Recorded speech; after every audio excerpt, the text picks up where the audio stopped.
Hello everybody. Welcome back to another art stream. Holy crap! Post chapter 5. And I'm sure we'll have lots to talk about. Howdery flowery. We're doing hello, thank you for coming. I wanted to draw the flower frame. I wanted to do them. In particular, I wanted to do like I thought it was kind of cool that all the flower characters like were humans drawn in like different art styles, so that's kind of what I wanted to like emphasize in this one. So I'm like, okay, I'm gonna try and draw them all like very different art styles. That's what's going on here. So now I've drawn stuff. I'm gonna color them. Green, I love green. Green is very good. I need some kind of like base though. I think my favorite is orange. I love orange a lot. I gotta do bases first. Orange is very good. Green's very good. Like, all of them are very good in their own ways. But I love me some orange. Okay, turn off some of these.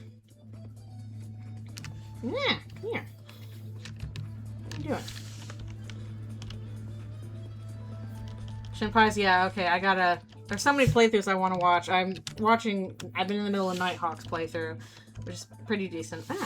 Oh, I need a better gray, I'd say. That might help. But I really want to watch Snapcube, although I imagine that she's not done with the game yet. And then, of course, whenever Andrew does it, gotta do that. Dorked. So many people. So many people to see their reactions. Marigold the rat? Like, what? Ralsei, such a hater. Like, it was funny, but also was like, damn, son. His face that whole time. He's like, you stupid mouse. Oh. It was so bad. Ralsei did not hold back. He did not hold back. Wear pink? Sorry, no pink. It's just the main 7 flowers. Good morning. Thank you for coming.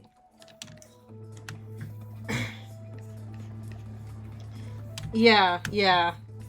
He's got some stuff going on there. What do you know, sir? What is it that you know? And now I seriously keep wondering, okay, what is it exactly that Ralsei is? So I'm like, okay, is it still Red Horn Headband or is there something else going on? Cartoonishly suicidal Woody. I better go get myself punished. That was so funny. We're not talking glitch tail here. We're talking actual good stuff. We are talking actual decent things. Oh, request. I'll go and set spinning. Yeah, still kind of a physical object, but I'm still not sure what physical object. Probably a bad idea to open that. Duck. Okay, I guess that kind of spinning. Okay. And then flowery, Gonna dunk GT in the trash again. That would be very funny, though. But alas, I guess not. Yeah, the sprites with Susie and Ralsei is so cute. Alright, let's... Good grief, this is Page of Lesbians, which is appropriate, because this chapter was Chapter of Lesbians. Oops, all lesbians. Green! I love Green. They're so cute. Actually, I forgot Green's pronouns. What are Green's pronouns? You have to put lesbians in here. It really was the queers chapter in the game. And honestly, I think it might get even more so. I was talking to some folks and it's like, you know what? Really starting to see this as like a trans narrative.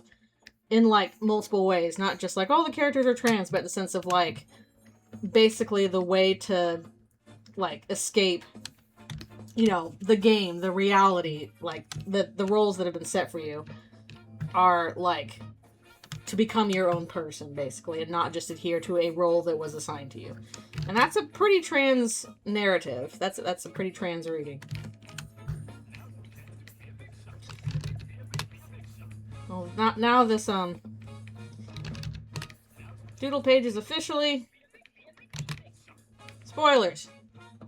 We're gonna say them? Okay, yeah. I'm gonna have to remember, because I remember that, like, okay, Seth, I think, is they, them. But I didn't quite remember all the other ones. And, like, I kept messing up with Orange, treating Orange as a he, even though Orange is she. When you're with the boys, who are also girls, who are also neither.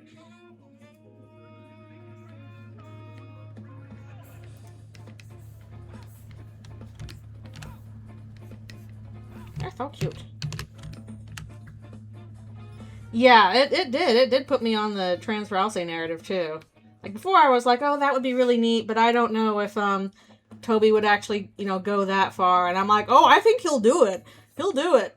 He'll do the cool thing. Which is why I'm also now on the Cruziel train. Like, I love me Suzel. I'm so glad that it's canon. But in terms of, like, you know, are you gonna do the cool thing and, you know, say, screw the love triangle, they're now a throuple? I think, like, with trans Rouse, yeah, like, he'll do it. He'll do the cool thing.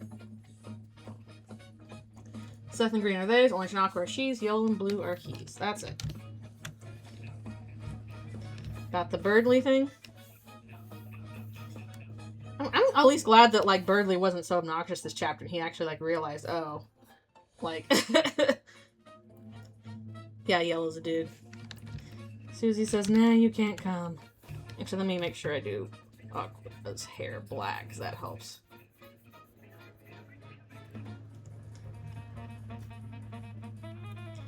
Yeah, I like it. It was just really good that how much she's like, okay, I really actually want to be in this relationship with somebody. I finally have a person that, you know, we like each other back, and how it's kind of breaking her brain a little bit in a good way.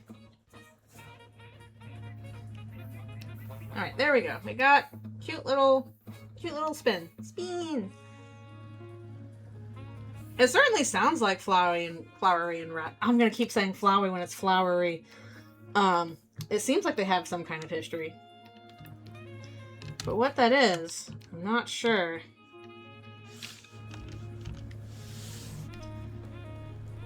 Like, I do think it's like, okay, Rouse is an object, but I saw the suggestion that Rouse is actually like a tree whose roots extend all the way under the whole town, which is why he can appear anywhere in the Dark World and Hometown immediately. And I'm kind of like, huh. This is an idea that's intriguing me. I don't know what I would do with it, but it's probably the first idea I've heard since Red Horn Headband that it's like, that could go an interesting direction. And I don't know what's going on with the Red Horn Headband, but I feel like that has to come into play somehow, because, like, the red horns on Rouse are pink, but, you know, they're basically described as red. It means something. It means something, but there's so many different ways that could be, like, manifested. I don't know.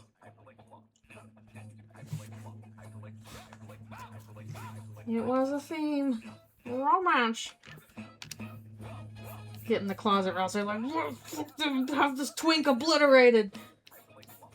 So look at how to do, like, a kind of anime style shading. Actually, I probably should have saved that screen cap from the anime moment.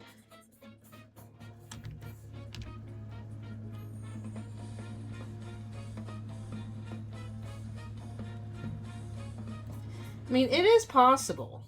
It is possible, but you can also have thruples without necessarily, like, the intimacy aspect. Like, there's a lot of different angles you could do in, like, a throuple where they don't all have to be, like, physical together. I just think it would be neat. I just think it would be neat just in terms of, like, especially because, you know, Toby is super aware of, you know, how fandoms work. And, you know, empathetic subversions of tropes in video games and stuff like that. And how very often in fantasy media and all that stuff, you have a love triangle, and it gets resolved in one direction or the other, and then somebody feels left out, and that usually like bothers fans, and so fans are like, well, I'm just gonna say they're a throuple kind of thing. I just think it would be really cool if Toby was like, no, actually, that's correct. We're just gonna do that in canon.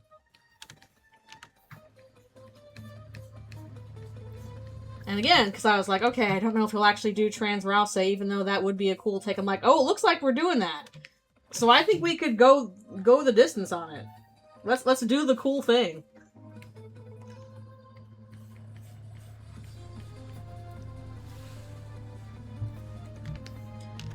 Oh yeah. I mean, we're not getting there like easily. This is gonna be after like, you know, horrible things have happened to all of them, and probably like, you know, lowest moments, friendships broken kind of thing. But I think it would like manifest in the sense of how I see chapter 7 going, which is basically like, again, Chris has tried to destroy themselves, martyr themselves, and Susie and Noelle and Rouse are basically going, fuck that, we're gonna break the game in order to save you kind of thing. You don't get to destroy yourself. And that is how we come through onto like the throuple side by the end. It will not be easy. They have so many other things to get past first. So yeah, gotta go through hell to get there.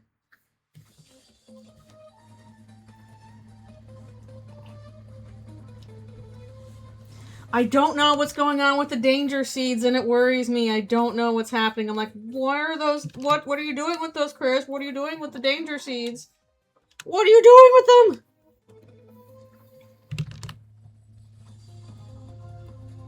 Hmm? What happened? Oh, shoot. I did something. What did I do wrong? Oh, jeez. Well, that sucks. I have to erase around that, I think. Didn't even realize I was doing that. Ah! Fine.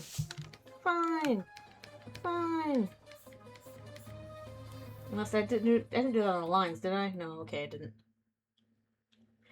Yeah, I want to do a comic on that now. I really want to do the normal route and the weird route colliding. I want to have this. I keep like imagining this conversation between like normal Noelle and weird route Noelle, and it ends horribly tragically. But it would be so interesting. Like I've got like these lines in my head and stuff like that. Just the sense of like normal. I really want to see normal route Noelle be able to use her game breaking powers on her own terms, and doing it to like save her friends as opposed to just like escape. And I don't know, I just think it would be deeply interesting. So basically, like I want those game breaking powers to come into play, because clearly like the idea of escaping, you know, what society has for you, the prophecy has for you, whatever roles you have, kind of thing, that's going to be an important part of it. And I want Noelle to basically be like, you don't have to kill yourself in order to escape. Like, you don't have to hurt yourself in order to get away. Because like the idea of like, okay, they need to break their bounds is important, but there's this sense there that like in the weird route, it only happens through them like effectively killing themselves. And I want that challenged. I want that challenged in the sense of like, you didn't have to choose violence in order to escape. You had to choose love, basically. I want that. I want that so bad. So that's kind of what I want to express in whenever I get to, I don't know when or how I'll be able to get to it. No, I don't think she did. Like, I don't think they literally did. But it's kind of like a metaphorical thing. Like, they have not literally died, but they have, like, figuratively, in the sense that they've removed themselves from the world. That's kind of my implication with that. Did that, all work out okay? Kind of messed up on that with Flowery a bit. Yeah, kind of in the same way that, like, oh, hey, you know, you know, what happens in chapter 4 is not literally, you know, essay or anything like that, but there's kind of this, like, vibe to it. Yeah, Aqua's pretty obvious with Chris. Them holding Noelle's head above the water. Alright, we'll keep trying to fill stuff in. Do Aqua. Probably should have done the bases first, but oh well. Maybe we'll pop over to one character or another. But yeah, that whole, like, thought's been on my mind, basically, of having that idea of, like, because I don't know, I feel like I've seen this kind of sentiment going on, like, oh, the weird route is the only true route because, you know, it's about them actually escaping the narrative, and I'm like, but I don't think that's the point of it. I don't think escaping the narrative can only be done through hurting yourself, because that's what the weird route implies. Through breaking the rule, I think that, you know, escaping the narrative can be done again through, like, the love you have for your friends, becoming your own self, kind of thing. Aqua route where she stops the weird route. Very quick Aqua. Yeah.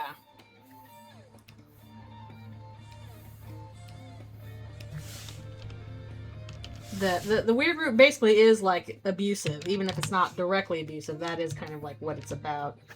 All right, we'll do Seth here. Maybe then we'll focus on coloring stuff a bit. Chapter 5.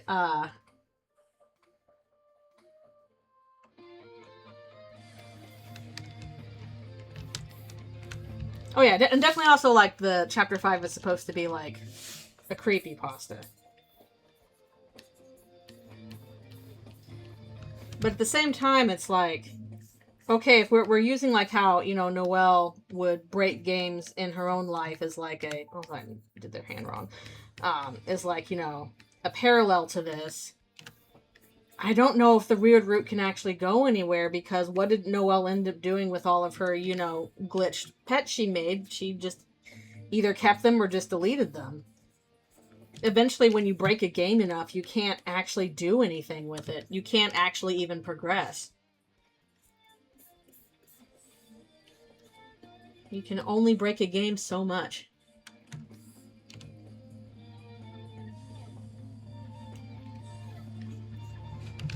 I do feel bad for the flowers.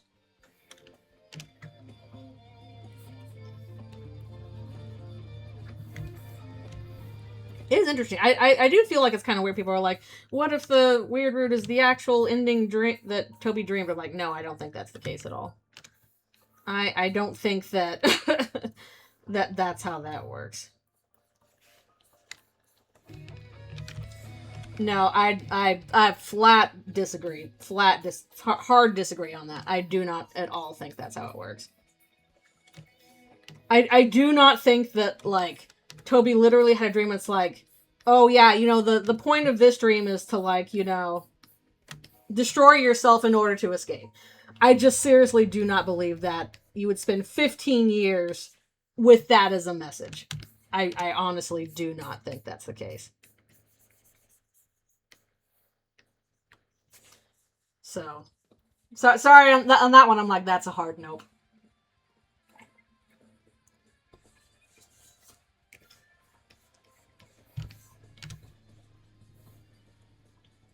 Being reputation of Chris. I mean, kind of, yeah. Or at the very least, it's since Chris made the fountain, and Chris and the knight kind of together. You know, that their own feelings and interpretations of the flowers are gonna go into it.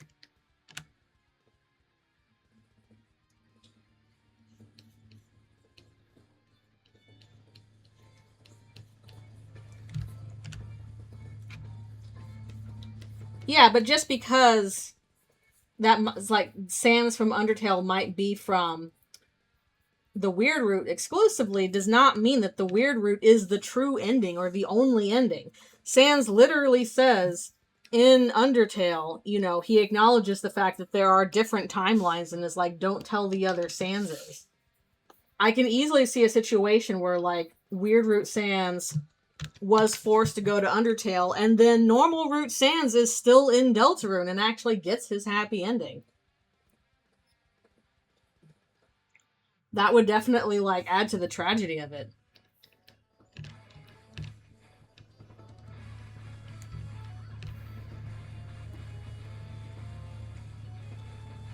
I don't think that's quite how that would work. I'm going to do something different for, like, how yellow was put together, so we're going to avoid doing a fill on yellow right now.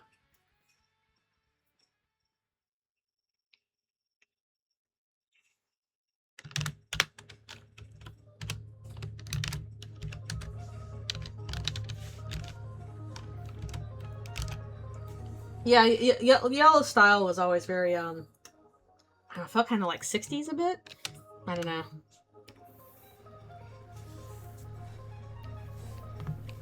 Boxy.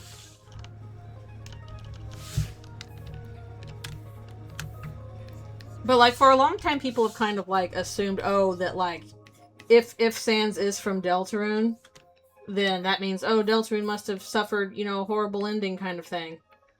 Because why else would he just, like, escape from, you know, Deltarune's universe and not be able to go back ever?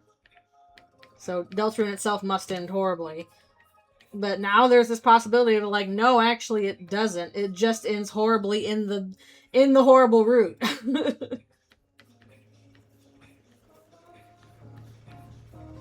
that they are not, like, inherently doomed.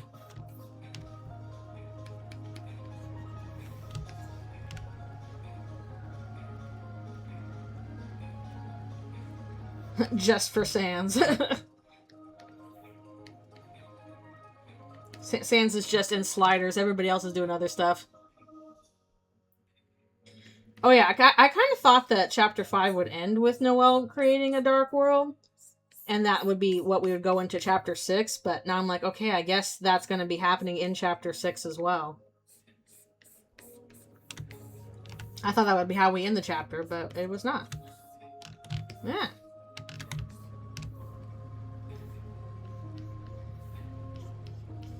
I'm not sure what you mean it's forced in its bait.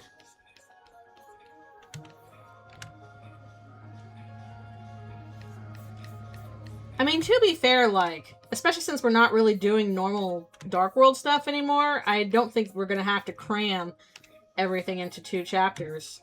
Assuming that, like, these chapters are, like, as long as this one. You know, you're easily getting, like, like 15 to 20 hours still left for us to cover a lot of stuff. So, I think we'll have time.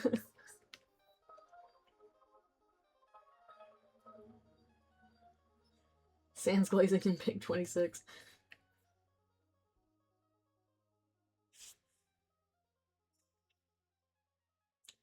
You can't go to the beach without it. I also thought it was kind of like Sans is also kind of tracking them with the breadcrumbs kind of thing. It's like, oh, I don't have ice cream, but I do have bread. It's leaving crumbs everywhere. Mm-hmm. You know, it's kind of seeing where people go. Bread trail. My bread, my fruition brution. I can't remember what the guy said.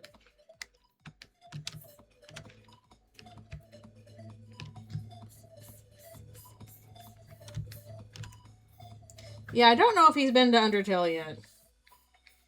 But I feel like once he gets to Undertale, he's like, okay, I'm stuck. I can't go back. Funterbrot, yeah. It's kind of like vaguely not quite German.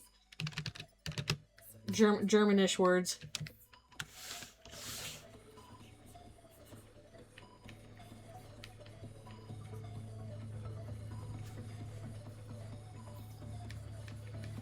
At the very least, like, if Undertale Sans is specifically from Weird Root only, it explains why then, like, once you get to the genocide route, he's like, oh, it's this bullshit again. Damn it.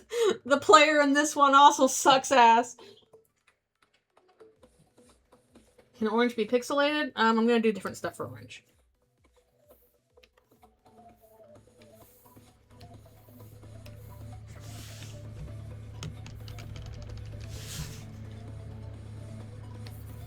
travel man.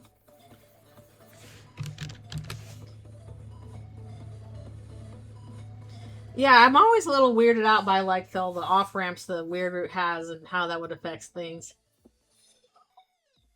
Yeah, would explain why he knows letting things continue would be worse. Yep. He's like, I already saw a game get broken. Why are you gonna break this one too?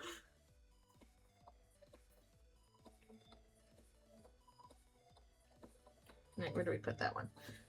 Do orange. Actually, I think we'll probably put orange above green's lines.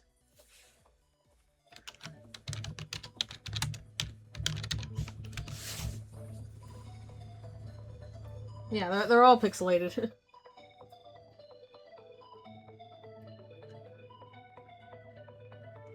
We're all weirded out.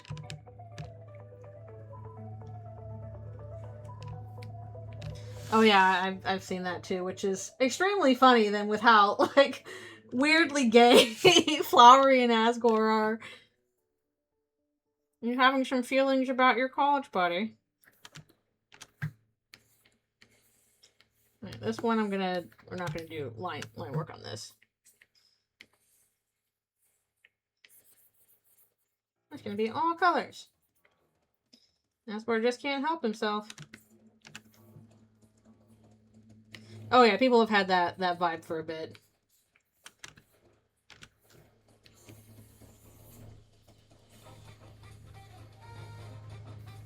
He's like, hey, let's go to diner and have fun times.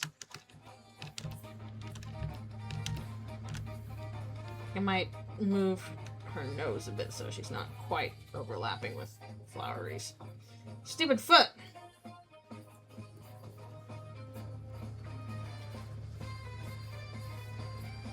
There's a little bit of room.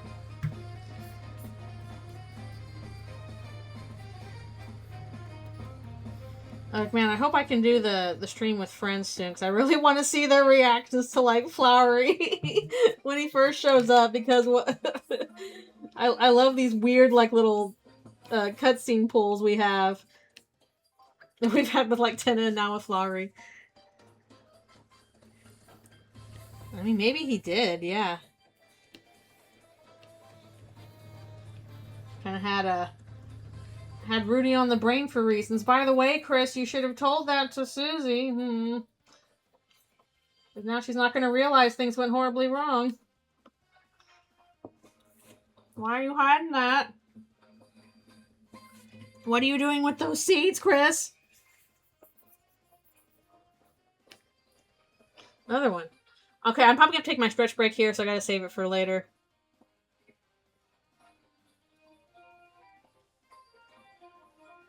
Okay, I have to look in the DMs.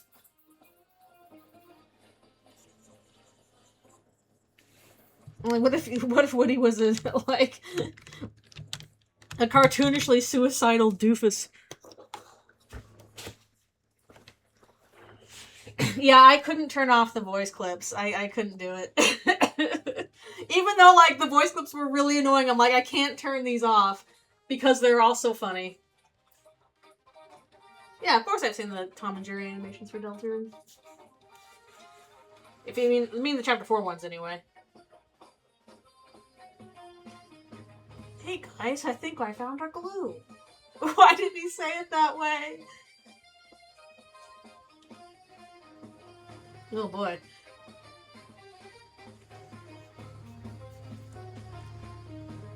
Ooh.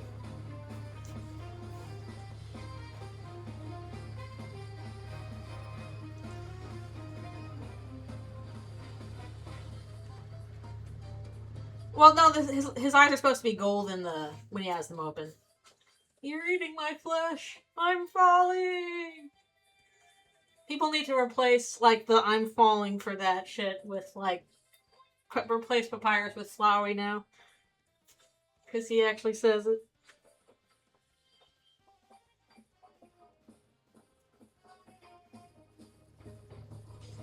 No, I didn't, sorry. I've barely had time to do, like, art and stuff. I've just spent so much time just, like, talking and thinking about the chapter and mulling stuff over. I was like, oh, I wanted to do some Suzelle art too, and I still haven't gotten to that. I gotta get back into work next week.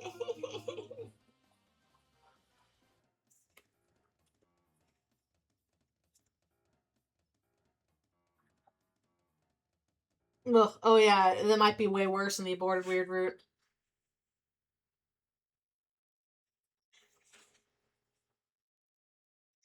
I don't know what's up with Onion-san. I don't know. I feel like that whole thing is more like metaphor than like they literally killed and ate him, because monster bodies don't work that way. Unless you're implying like you like chopped off his tentacles while he was still alive. Which, I don't know. I just... I think perhaps the Onion was unceremoniously removed from the game is more metaphorical than like they literally killed and ate him.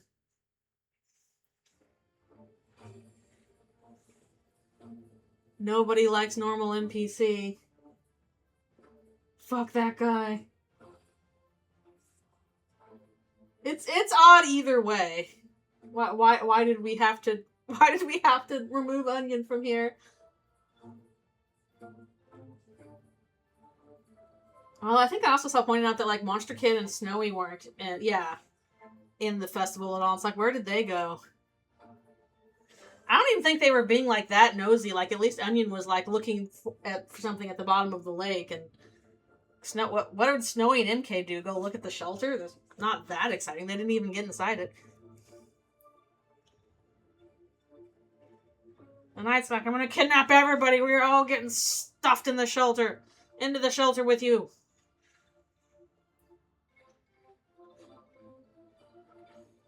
They don't care about no festival. They're like, Susie's at the festival. We can't go now. What if she beats us up even though she's never done that? Only Chris got that. She still needs to apologize to Chris for that, too. I mean, she's kind of apologized. She's like, sorry I was a jerk, but not as much specifically for the, like, sorry for threatening to bite your face off. Alright, I'll be right back for one more stretch and stuff.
Alright, I'm back. With water. Yeah, I'm still on the thought that Susie's gonna be the one to take off Chris's hand. Again, I think that would be a compromise, but still would be that.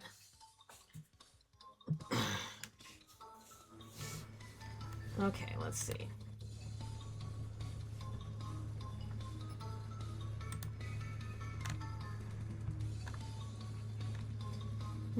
Uh, let me see the thing.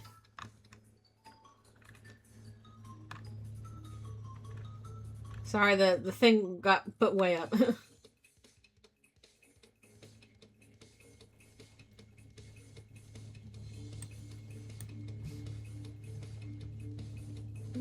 Let's see what I can do. Excuse me. Ooh.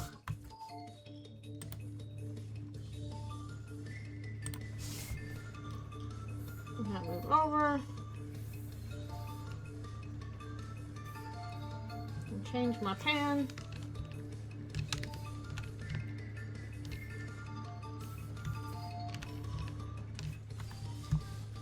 Last off. Right. Trying to do Tom and Jerry stuff.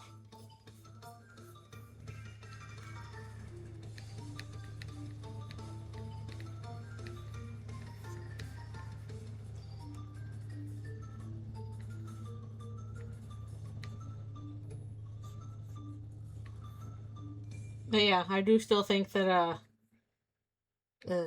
Susie going to take off Chris's hand and get the soul.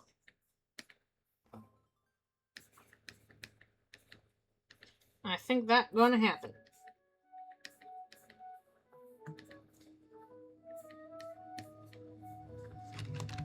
Can I do that a little better?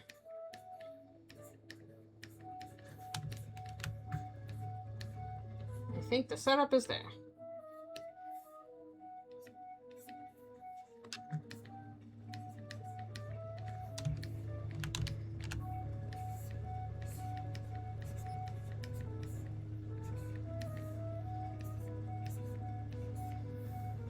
Okay.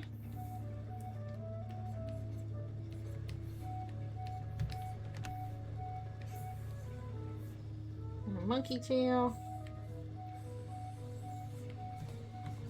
Whoop.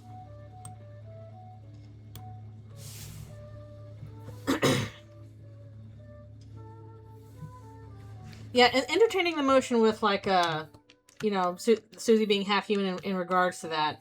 I kind of think it's less like, oh, you know, our roles have been swapped, as, oh, the roles are not actually like set in stone, and we can like rules lawyer our way around them, kind of thing.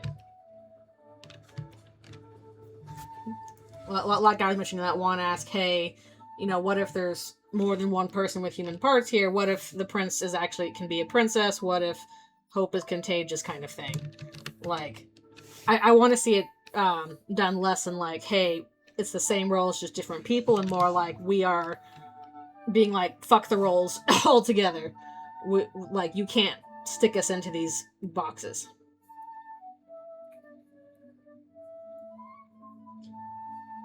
And when you try, stuff gets broken.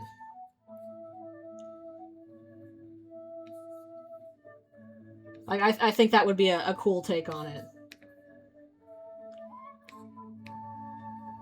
Wherein, like, okay, if Susie's gonna get the soul, you know, Rouse or whoever would be like, well, no, you can't. You know, it's supposed to be, you know, this person with human soul and parts. And Susie like, well, funny story about that.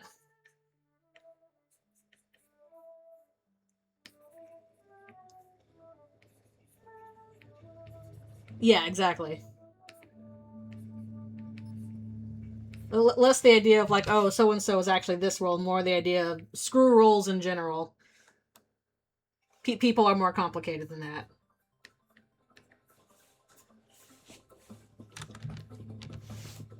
No. Lancer can't be the prince anyway, because he is just Lancer. He's the pointy headed one who says toothpaste and then boy. But now it's toothpaste girl.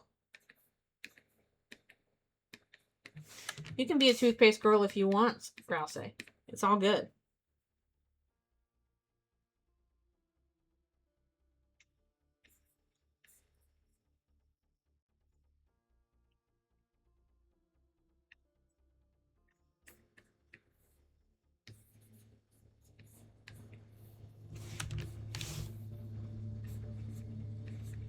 See, the poisoned it. I guess it depends on like whether what they're growing is just poisonous or whether like the seeds themselves are poisonous, and it could go either way. Either way, uh-oh. Alright, little Tom and Jerry-ness there.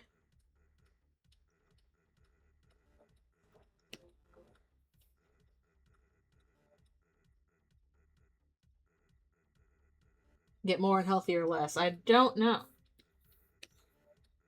I was already kind of thrown for a loop when they were like, and then here's some buttercup pie. And I'm like, you can't do that. That's not allowed. You can't have buttercup pie. That killed people last time. What are you talking about?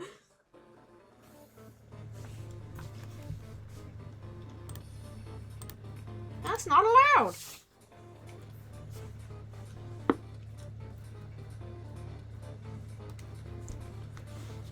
But Toby, that kills people. That would kill people. Alright, probably should have done different gray here, but whatever. We'll fill in, again, I'm going to do yellow a little bit differently. But we'll fill in green at least.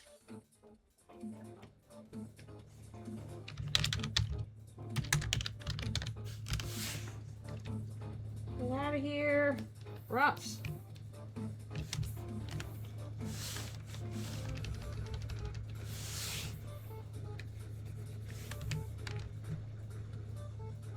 Yeah, I am worried about that. Whether it is a thing of like, oh, they're just kind of expecting to die in a certain situation, or if they're literally going to be like, well, I'll just take this into my own hands kind of thing. Like, uh-oh, what if it's supposed to be a deal of like, you know, yeah, Susie is supposed to do it, but obviously Susie's like, no, I'm not going to do that. I refuse. Chris is like, well, back up, I guess. I'm like, no, do not do that, child.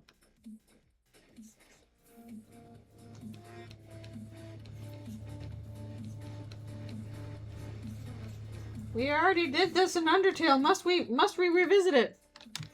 Chris, my God, put the seeds down. True.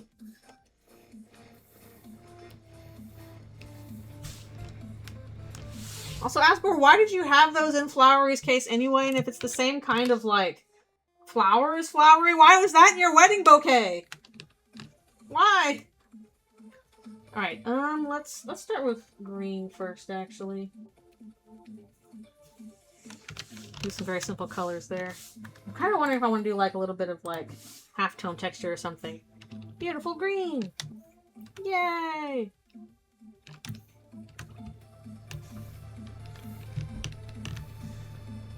Should be very easy to go for, at least. We're gonna get 2 nickels, no! Not 2 nickels!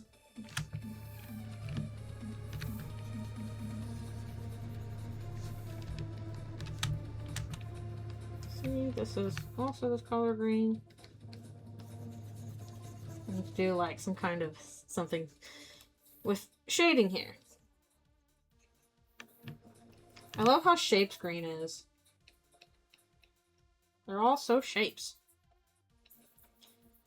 The dreamers are officially banned from children. Every time you guys adopt a human child, they try and kill themselves. Good grief, no wonder tutorial is such a wreck. Ugh.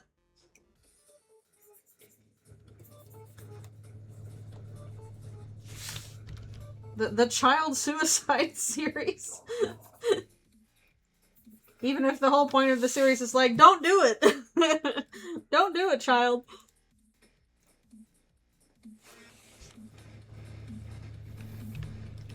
That's why it's like, okay, if that happens, that's why I want Chapter 7 to be like Chris's friends being like, hell no, you don't get to do that. You don't get to off yourself. We're gonna break everything now. So deal with it.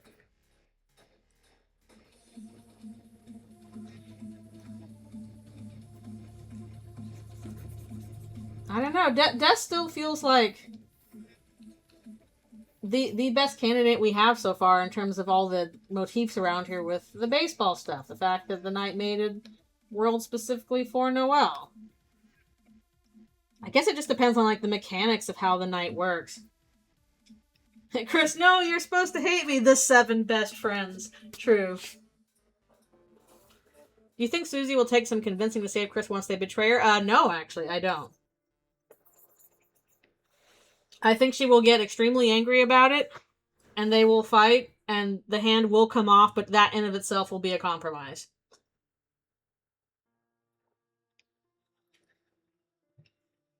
I think she'll be really, really angry about it, and then she will also be like, well, I gotta go save them. I think that's how it be.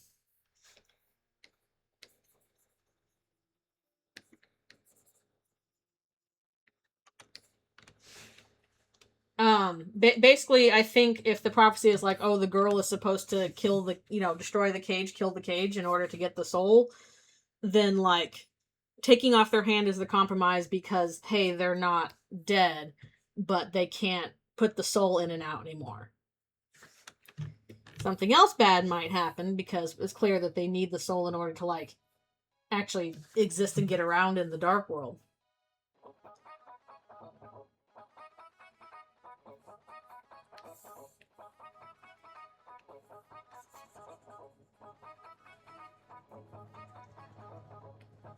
I mean, I guess it depends. I'm always a little bit, like, hesitant to be like, oh, the weird root is definitely, like, the weird root is canon in this sense, because what if you don't play the weird root?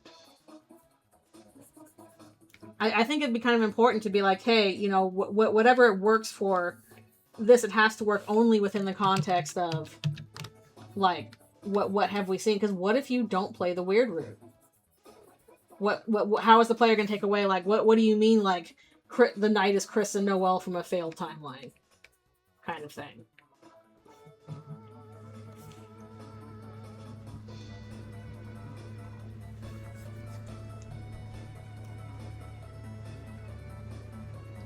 It's possible. I can see the thing of, like, there is... I can at least see the implication that there is only one ending because the weird root cannot end because it's basically, like, glitched out. But then I gotta wonder, like, okay, how is that possibly planned? Like, how does everybody else, like, account for that kind of thing? Because the weird root starts with, like, the player just, doing their player thing, trying to destroy stuff. Trying to break things for the sake of breaking them, basically.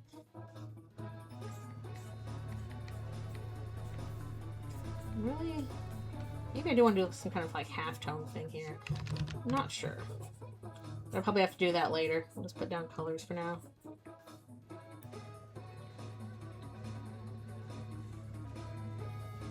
And we don't know how the seeds work, just that they're dangerous.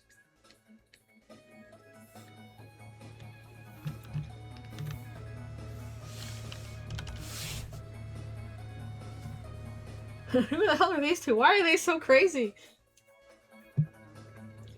I'm you from a universe where everything went horribly wrong.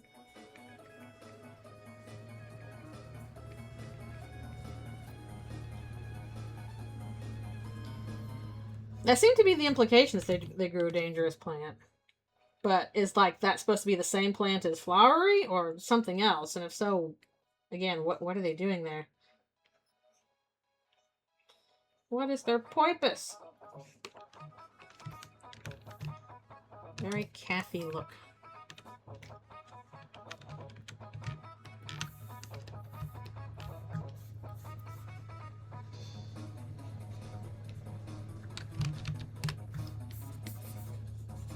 Gosh, what are you doing with the seeds? I don't remember what triffids are.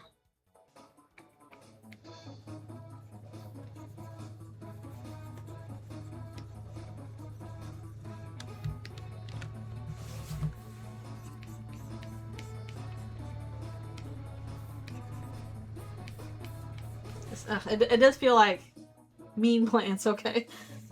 It does feel like we've got all of these, like, little bits of setup from, like, the chapters we have so far. It's like, okay, a lot of pieces are here. If we can just put them together, it'll all make sense in the end. But meanwhile, it's like, which ones are the corner pieces? Where do they all go?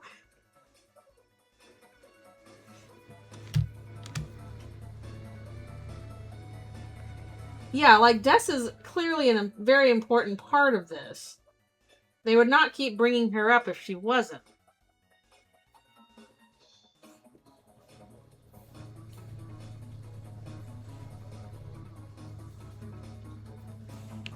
And there's clearly like the conspiracy stuff clearly matters as well.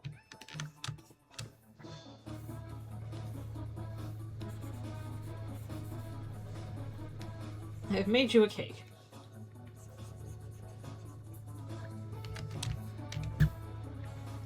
Especially since, like, I do not think that the weird root is anything that Carol would have planned. I really don't think that that weird root is like, yep, Carol, that's what Carol was going for. Because if so, what the hell? What the actual hell going on there? Let's see. Do the colors on their line.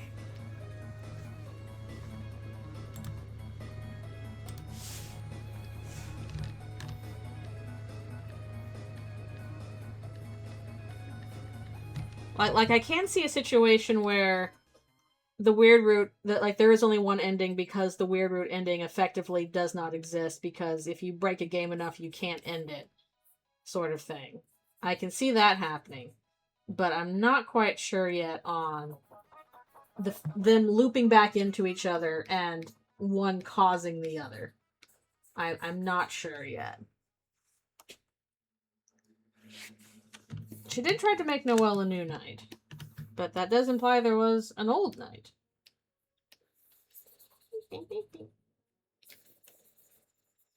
So many green. Green and very cool.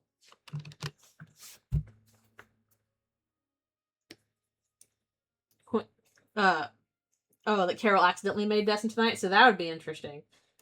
I wanted, like, that would be a cool idea to explore, but I really feel like there's a bit where Chris feels like they are responsible for whatever happened to Des. And Carol is working off of that in some way.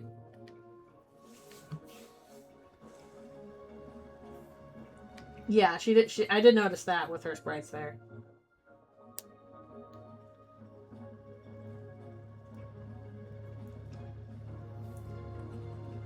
I've heard that idea before. The main issue I have with it is, okay, if the roles for the prophecy people are the same, and you're supposed to have, like, Cage with human soul and parts, Girl, and Prince of the Dark, then who is the human with Cage and human soul and parts in this scenario? Because I really don't think human death is the thing. So who is that role?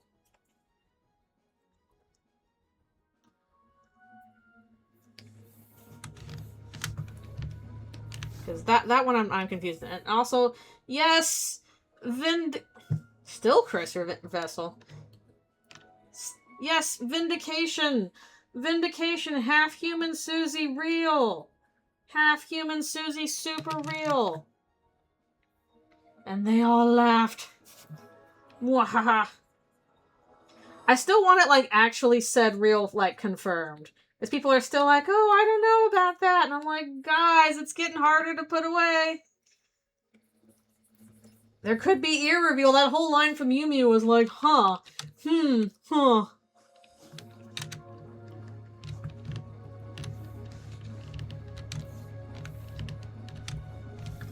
Vindication.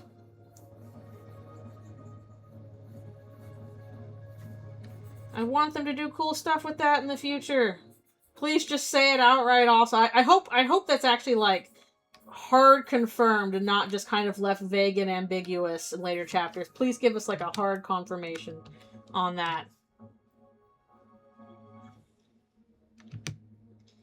Yeah, sadly we only get them for this chapter, but they left such a strong impression. That's why I gotta draw them.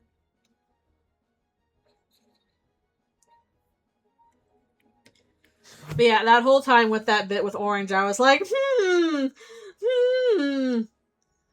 Susie, you're not responding to Ralse there. You're not giving him any affirmatives on that.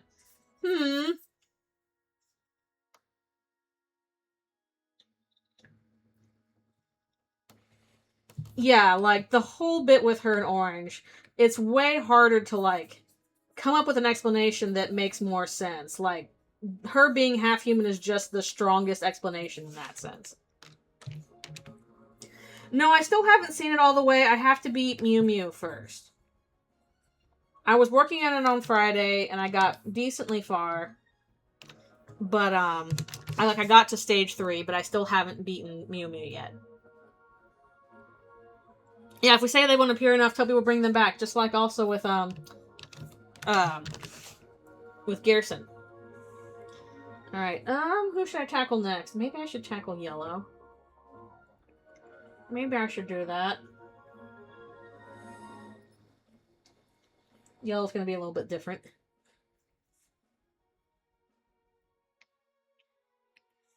But yeah, I am excited. I am excited. I know I gotta get to it. Hopefully I'll beat Mew Mew next Friday. I'll give it a shot.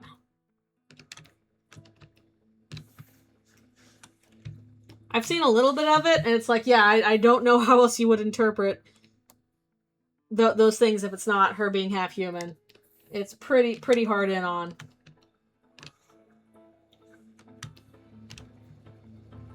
Library hometown.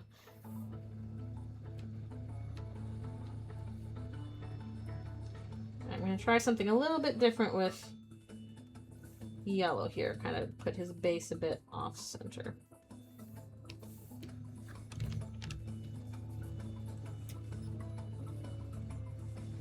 It did. Ugh, it would be so extensive. That's why I'm like, I don't have time for it. Maybe I'll like slowly work on it, building up to like another anniversary comic, because I've done those often in the past. Like I guess the last one I did was like the animatic. I'll keep thinking on it. I'll keep thinking on it, because yeah, again, I've been getting like dialogue ideas for it. Maybe we'll bump up a little bit. Yeah. Monster Human and Susie and Chris just like, well.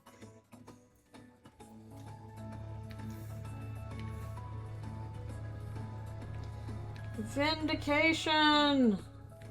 Vindication! They all laughed. Who's laughing now?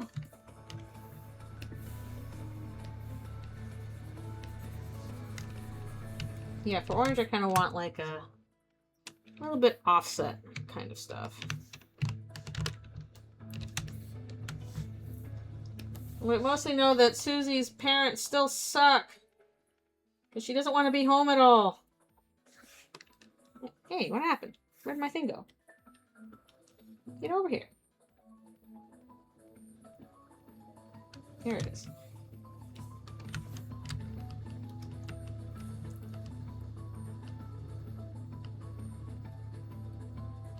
Go.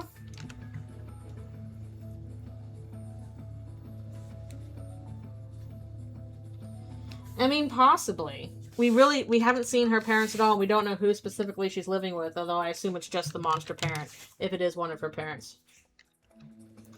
Nope, he's not pointing a revolver at his own head. He's just doing a cute little hand thing with Blue, although that would be funny. I gotta say, for being Yellow has a lot of orange on him. I guess it's yellow's one of those colors that's really difficult to like do a lot of shades on.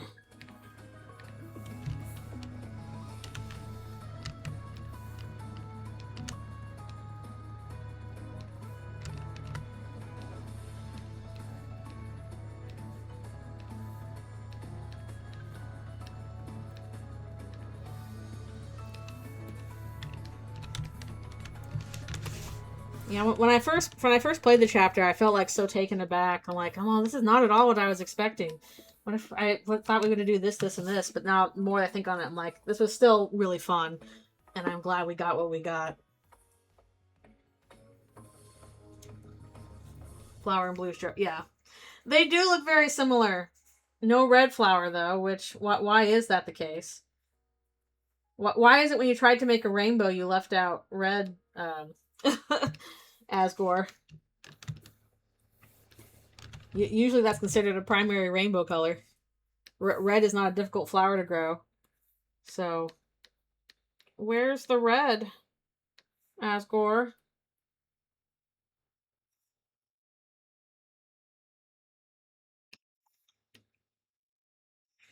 Yeah, I was a little bit sour for like the first 30 minutes where I was like, I really wish we would have covered this, this, and this. And then I was like, you know what? Nah, this is fun.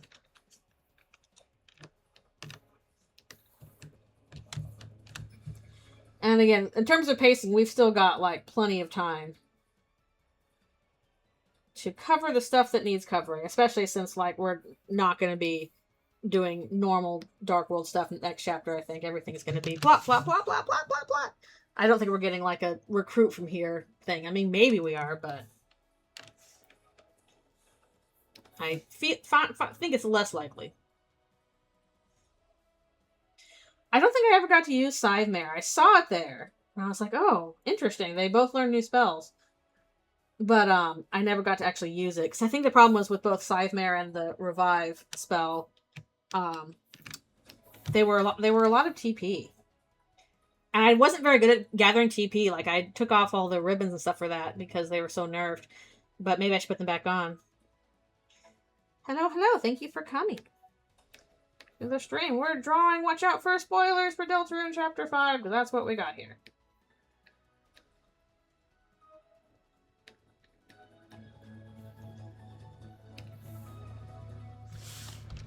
More of that.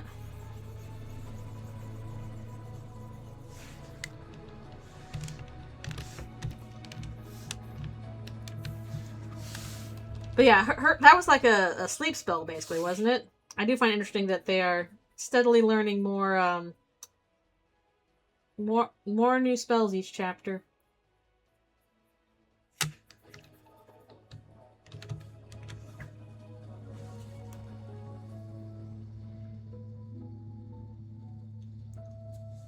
Yeah. Mew Defender. She is a bit silly, but it is interesting. Like, just, again, I haven't finished the boss battle yet. I died in the 3rd stage last time I tried. But, just from what I saw so far, just like the ideas of playing with, again, a character basically stuck between 2 different states. And how that applies to, like, yeah, literally all of the main characters in some way or another. Oh, it's a group pacify like Sleep Mist. Okay. And now we know that Rousey can learn Fire Shock. Fire Shock believers also vindicated.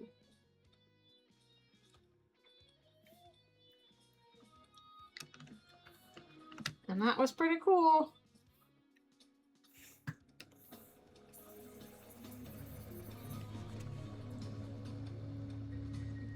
We're not aiming for the truck.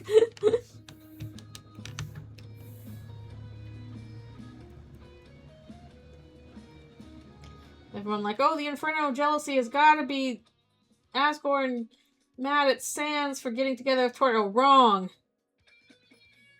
It's Rousey, who wants that twink obliterated. It heals in reverse. Why don't you use that on the Titan? I mean, I guess in the end, it's true that it wouldn't have worked, but yeah, that might have helped a little bit.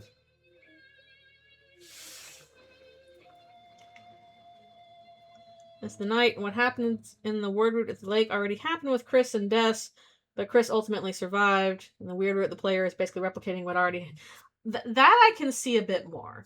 Because, again, I feel like Des has to come in somehow. There was already this kind of thought of, like, oh, the lake is connected with Des, and all that stuff. The idea that maybe she drowned in the lake. So that is a bit more, that makes a bit more sense to me than it being Noelle the whole time.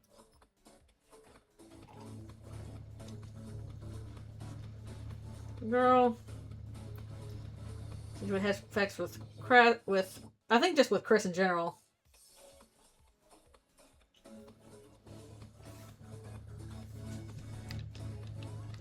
I know, if only he had done this sooner, you wouldn't have been kidnapped. Okay, how do I want to shade this? I feel like I can do something with it. I'd like to use kind of like a different pen. Is camel good on this? No, I don't like that. Charcoal? That's better. I like the charcoal. Kind of a rough thing to it. Also, I gotta take my stretch break. Shoot. Well, why does it make this gray on it? Oh, it's because it's pulling from the bottom. I get it. Okay, fine. Why is that gray there? That's why it's there. Okay, that's better. But in the meanwhile, I do gotta take a stretch break. Friend lost all their aura. Sorry, friend. You are but another weird face in the sky that takes all of our health away. Yeah, Asgore never did hear about Sans.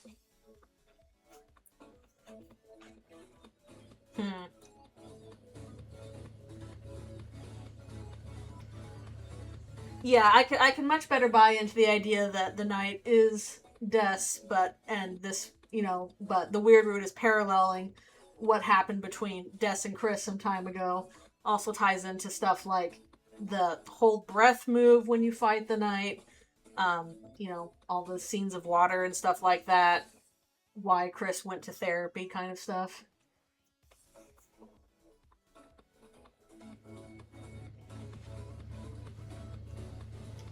So, that makes a bit more sense to me. I think in that case you might need to wait for commissions to open. Which they should later this fall, I think.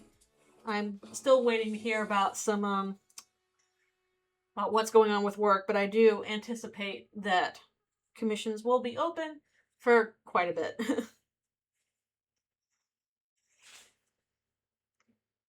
No, I ran into Yell looking for bluegrass. I got that scene. I did it.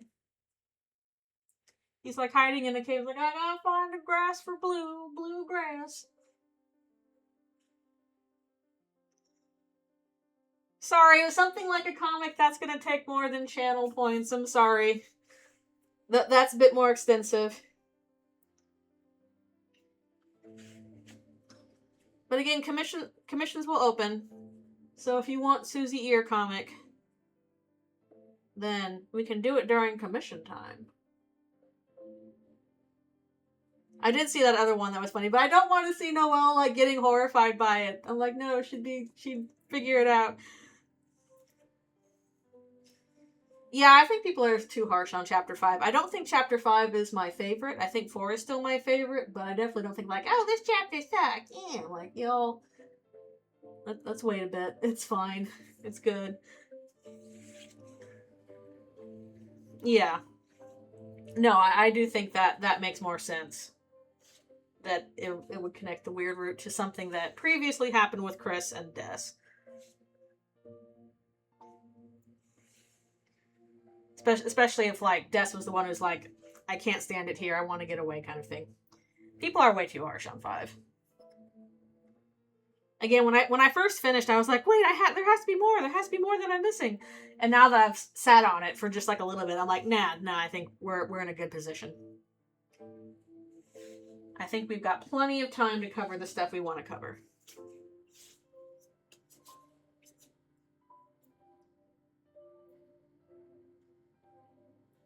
I don't know, I like blue. Blue was fun. I don't think there were any flowers that I disliked anyway. Exertion, yeah. That's true. I guess people just like you can't quite see how things are paced from the outside. This is the calm before the storm. I think chapter 6 is gonna wreck us. I would listen to a bunch of the songs on repeat. Alright, I'll be right back for one more stretch and orange juice and stuff. Orange juice!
Alright, I am back.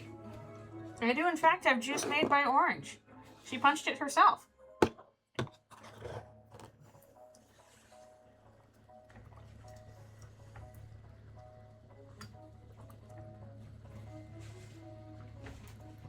Yeah, Chapter 5 had some of the most fun gameplay, I think.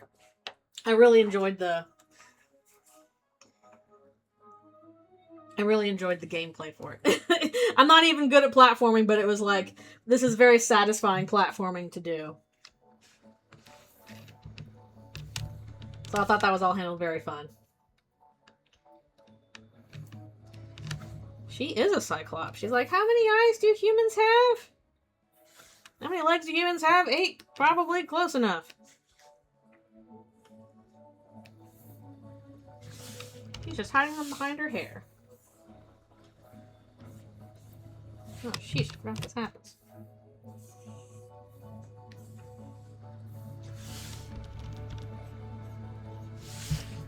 Can't really do the scoop on here.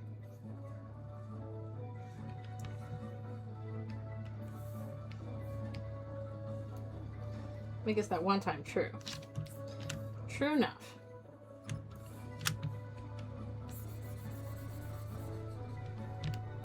It's fun to try out different brushes too. Fun to try new things.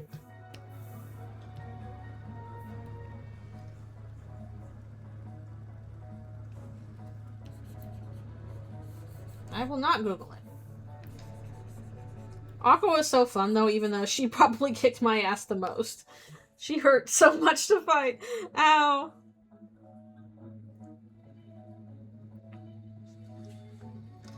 Susie does want to learn to bake and stuff. Oh. My favorite flower is orange. I really liked all the stuff with orange. Like, as soon as they were on screen, I'm like, this is my new favorite. And obviously, I gotta give it props because, like, hi, my crack theory got serious evidence through Orange.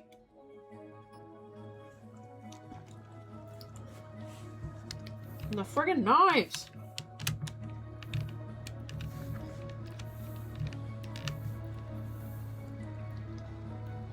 I feel like people are still kind of sleeping on it because, like, it wasn't quite 100% confirmed. So I'm like, please just make it clear now and obvious so people will know.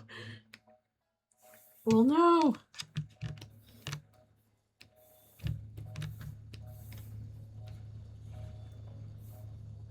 But we'll see. Maybe it will finally come up for, like, realsies next chapter. But it really is like, Susie, why won't you talk about this with Ralsei? He's clearly bothering you. This is very clearly bothering you, and you won't say anything. That is true, unfortunately. A lot of the fandom is like, subtext? I don't need no subtext. Friend inside me, friend inside me, friend inside me.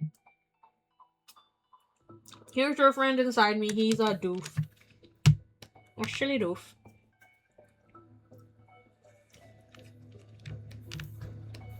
What, you mean who she's living with now?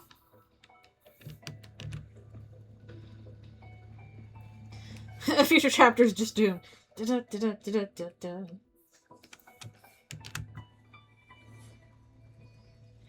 I know. She doesn't say anything. She's not even like, yeah, you're right. She just kind of like looks behind her and is like, ugh, and then says nothing. Potential man friend. That song is so funny. Potential man, potential man.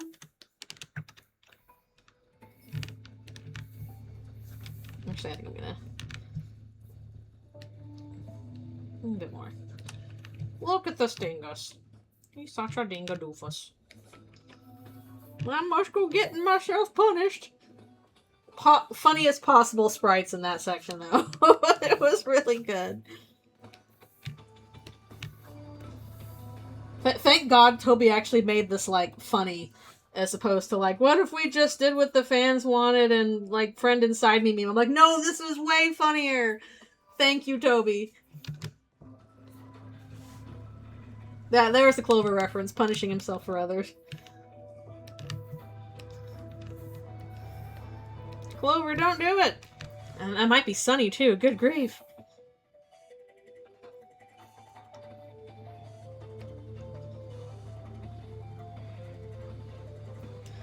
Yeah, it is pretty funny. Again, I'm sure Friend is going to be important in some way. I can see Friend as being like the demon that Chris tried to summon. And then coming into play that way. Because it clearly means something, but I don't want it to be like, and then the friend inside me was the real bad guy all along, blah, blah, blah. I'm like, oh, whatever. The cowboy is incredibly gullible. You have to stop him from offing himself. Just extremely funny stuff. Look at this face. Look at this square-ass face. He's so silly. Alright, I'm gonna see if we can get away with, like, doing the whole thing and, one outline.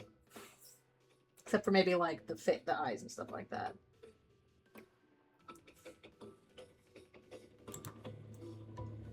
Hopefully they'll warm up to 5. Also, I think Shippers got a little freaked out. It's like, Suzelle confirmed canon. It's like, yeah, dude. We told you so. Not a thought behind those eyes, except I like blue. She purred it. Which, you know, totally fair. Yeah, there's definitely weird stuff going on with Friend. It's gonna mean something, but whatever it is, I don't think the fandom's really nailed down what it is yet.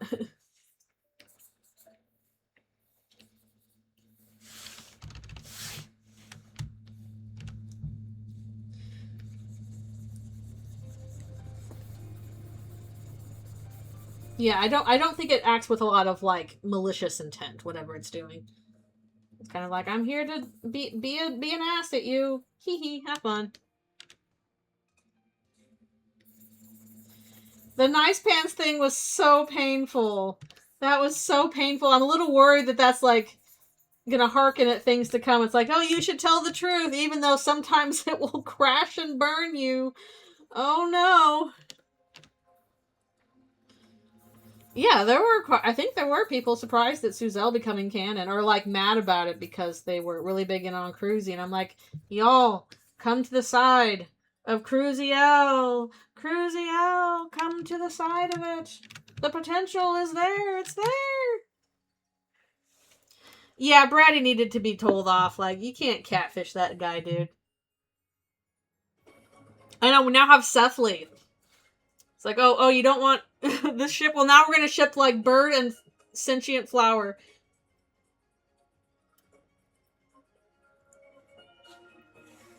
I think I did that in my playthrough. Did I talk to her, or did I talk to Nice Cream first? I did choose Nice Pants for it, but, yeah, that whole thing just painful to watch. Thanks, Milk Looker, for your commentary.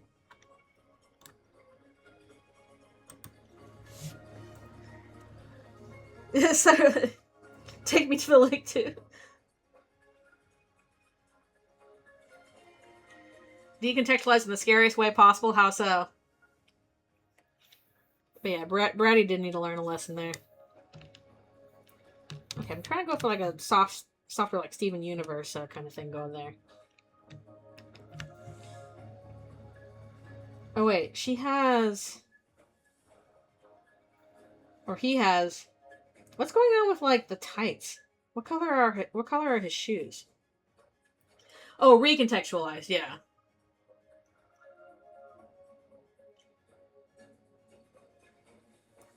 No, I'm fully on Cruziel's endgame now. Like, Suzelle, definitely canon. No, Chris not being a cuck. Come on. Cruziel definitely canon. I'm fully on board. I think that Toby will do the cool thing and be like, nah, the throuple is real now.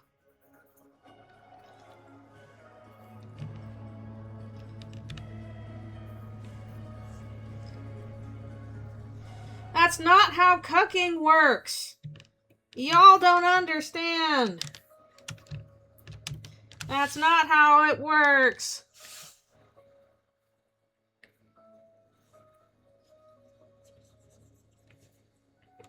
Those two might really like each other.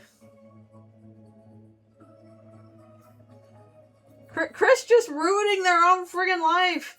You need to stop that, Chris. You need to stop. The whole opening of the chapter where they're like, I'm half dead, but it's fine. Here I go. Chris, stop killing yourself. Put the seeds down, Chris. Put them down. Let's see.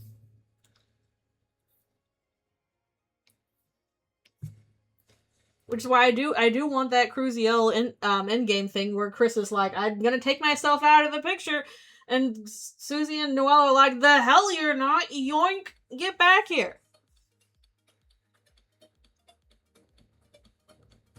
The hell you gonna try and kill yourself? Get back here. Chris, I love my friends. It's a shame they'll want to beat me with hammers once they know the truth. So I better skip ahead and stop. And yeah, pretty much. No. Okay, what shading do I want? Should I do like Camel Soft? No, maybe not. I don't know. I don't know why the hazard signed. I don't understand it.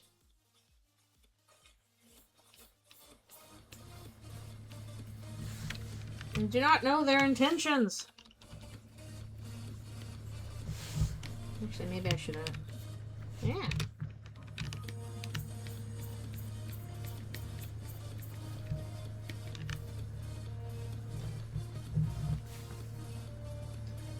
No, the golden flowers and the buttercups are different things.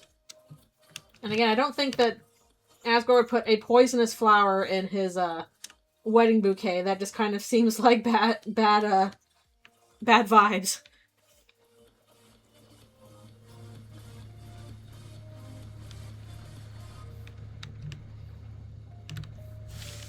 Apparently I missed this scene because I did different choices when uh Chris and Rousey were alone, but apparently like there is a scene where Rousey is just like, oh yeah, he knows that Chris is the one that's been opening this fountain. So I'm like, huh, okay, Rousey does know. Although that didn't, I was kind of like, oh man, does this mean the final tragedy is, sealing the grand fountain kind of thing? But then seeing that scene, where that's like the only scene where Rousey mentions the final tragedy, and then follows it up with, hey, I think a good ending is gonna have to include you, Chris. That to me was like, oh, okay, yeah, final tragedy is, something bad happens to Chris. Says some gay shit at the end. He does. Wouldn't you hate it if somebody did that? Yeah, that kind of thing. But I do wonder how much of that, like, Rousey knows went on between, Rousey knows that Chris is doing it, but does he know, like, Chris's motivations?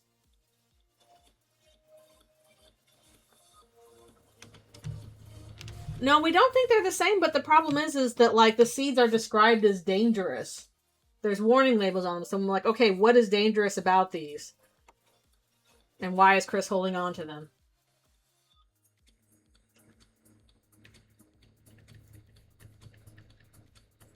I don't know, it's so hard to tell.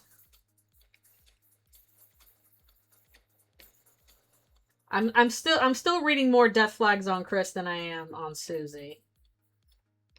But they're being all tricky about it. Trixie Tony.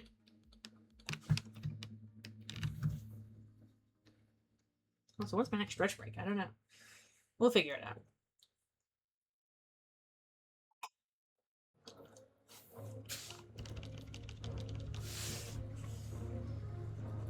He's definitely worried for both of them.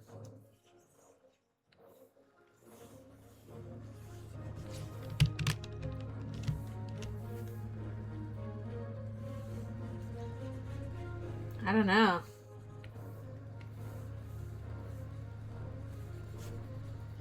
I want to see them break free. Now, those are some powerful flowers. I did see that funny comic or whatever where like Chris uses the flowery seeds, just make an army of floweries that attack the knight, which is very doofy, but is funny. They all have ridiculous stats. So Flowery, how'd you figure out? Like, I'll just manipulate my stats to have all the best stats. By the way, Susie, the UI is real, which I guess she took pretty well too. She's like, oh, okay, yeah, the UI is real, neat. Guess I know that now. Can't handle the Girona. My Girona. That's the only thing I could think of whenever I say I'm like, my Girona. You have an actual knife and you don't use it? Aqua asking the big questions. Also really poking at Chris like, oh, you can't use magic, Chris? Oh, Chris, you can't use magic? Wow, that sucks, Chris. You can't use magic? Why can't you use magic, Chris? I'm like, stop rubbing it in. They're already sensitive.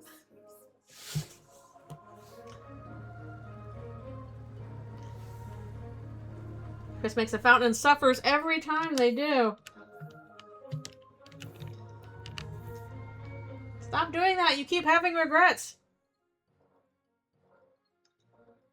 It was like, who's who? Interesting. Chris is like, we're not doing Tenna again. Go down, TV. They just push it over. Extremely funny.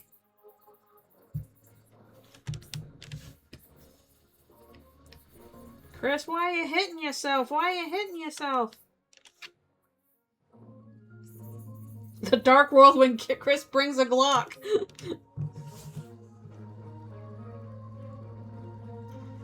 I do think we're getting a Noel fountain. I think that's on the horizon. In the soonness. Yeah, I didn't see I did see the dump her ass thing, but I didn't get that myself because I gave Tenna away. He's with Metaton now. That's just what I wanted to do.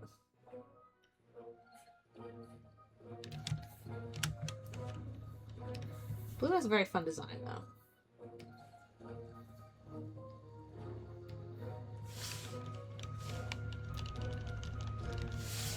I will say all the Castletown stuff was just so funny.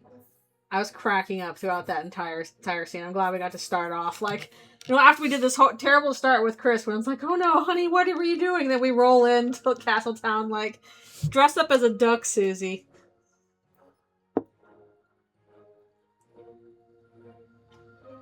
Yeah, anytime Queen's on screen, the funniest stuff's gonna happen. It's always a computer's greatest dream to see her 2 daughters get married. What? When am I gonna have computer grandchildren? Don't you just want to go apeshit, Toby?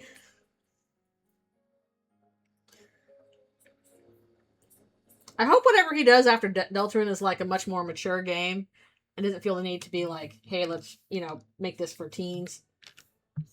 I can sense it there. The desire to go into more mature themes. I sense it. Do it, Toby.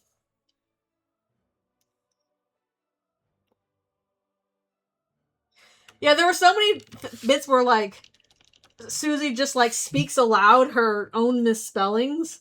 Like, her illiteracy was just, like, affecting her speech bubbles. It was so funny, but it happened, like, a lot. like she said it the way she would spell it. Often like, wow, how could she be so confident being this incorrect about spelling? This gives me power. Also, I'm glad Alvin took stuff well. I remember everybody's like, oh, people are going to be so mad that the church was trashed and Susie's going to go to jail. I'm like, no, she's not. I was correct. Checking for mites and fleas. Also, apparently Alphys is also at the church and I missed her. I'm not sure how I did that. Am I supposed to take my break now? I can't remember. Alvin is chill. It ain't the Frieden motif, it's the Batat motif. To click on the left side. Okay, I'll have to try that again next time. Oh, she doing her best to be a scare.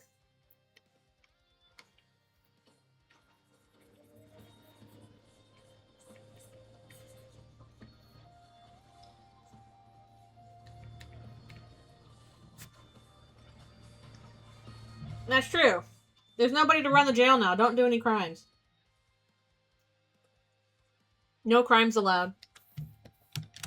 I mean, it's like I'm too busy doing horrible conspiracies to bother with petty crimes. Mostly I'm just surprised that Carol's like, okay, she can hang out with Noelle, I guess. I got other stuff to do. Yeah, the other kings just noped off to jail because the jails got pregnant. Crime is now illegal until the police return. True.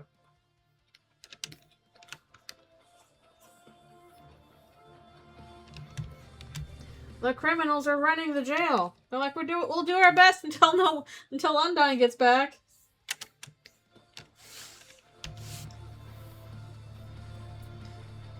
No, crimes are illegal. Don't do crimes until the police get back. He must have some aura. The fact that he was like, okay, I talked her down a little bit.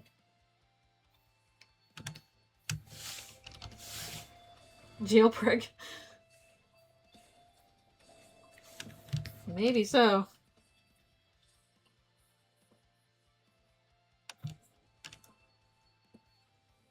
The law enforcement is so bad that the local gang decided to step it up. True. Very true. Not quite sure if I'm doing the shading right for this, but we're doing our best.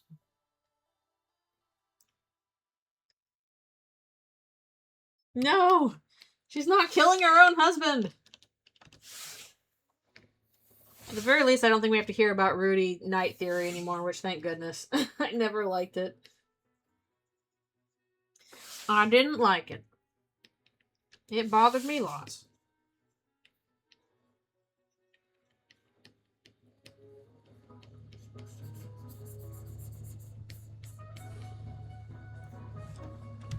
Oh, you had to hear about that earlier today? Oh no, what happened? It's the perfect cover for him. Like, I guess he fell down and then he wandered off and it's like, what happened to him? Milk Looker Knight, true. Freak family, freak family. Ugh. 1,000 more years of night discourse for you, fandom. 1,000 more years. Oh dear. Aw. That's frustrating.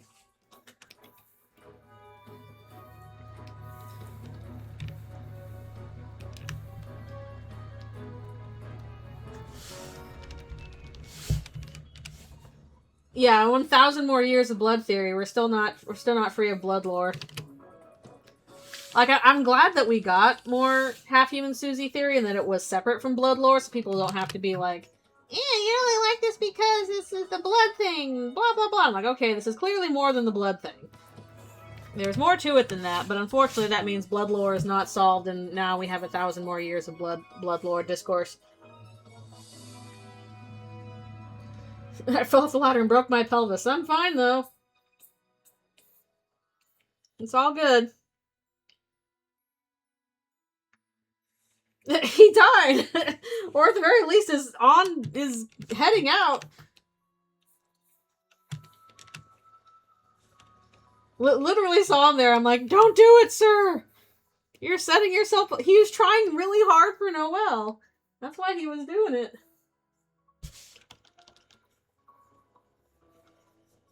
I don't quite know if I like that, but let's see what we can do with it.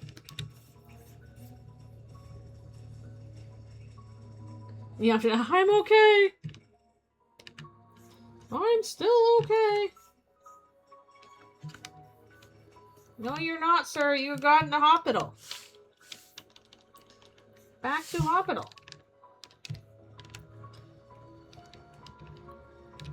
Yeah, I always get a little bit like weirded out when like people whose opinions I otherwise, you know, like, oh, those are really, really cool ideas, like, then hop onto something like that. Like, that's kind of why I had to, one of the reasons why I had to stop watching Psyculturalist, because he kind of went all in on Rudy Knight, and I'm like, dude, you're usually better about this. But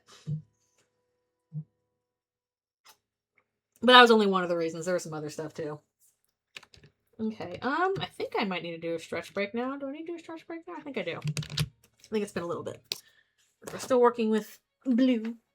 And we'll go to orange. It's always the people you least expect. True. Unfortunately.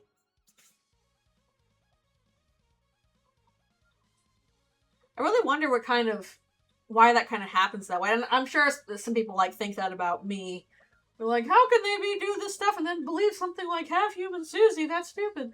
Like, I'm sure I've been on the other end of that, but I don't know, man. I guess all we can do is our best. But I don't know, Rudy Knight especially just always, it feels like such a weird reading to do. It just bothers me. I guess what really bothers me about it is like, I don't know, just the characterization of it. That's true, that's true. It is just fandom stuff. There's worse to disagree about. That is very true.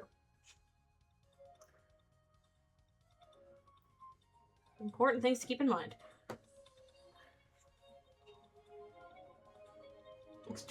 Excursion gatekeeping? I don't remember that. I stopped watching, one, because of the Rudy Knight stuff, and two, the way he analyzed the scene where like Ralsei breaks down in chapter 4 bothered me so much. It was so unkind that I was like, I was just really turned off.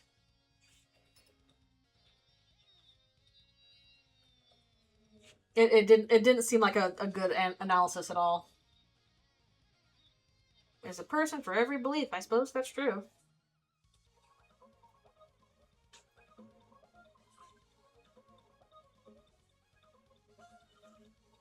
I guess if we must disagree about things, let's disagree about, you know, the direction a video game is going. I'd rather we disagree about that than other things. But I suppose that's inevitable with, you know, human beings. More recent stream about anime. Okay, yeah, I stopped after the chapter 4 stream. I didn't even finish his Weird Root stream because I was so put off by that analysis with Ralsei.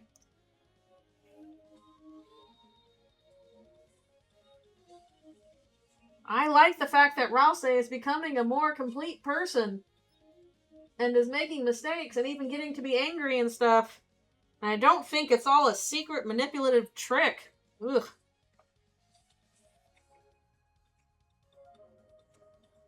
Yeah, I don't know about the gatekeeping one because I didn't see it because I stopped watching a while ago. I mostly want to see Snap Cube's playthrough because yeah, I caught up with her playthrough up to chapter 4. Although I missed the Weird Root in chapter 4-1 because I didn't have time for it, but gotta catch up with that. But that one I like super enjoyed because one, her voices are amazing, and two, she like I think she gets the game and, you know, engages with is engaged with the characters and the setting and the story and all that in the same way I am. So I'm like, yay, this is fun. I'm enjoying this.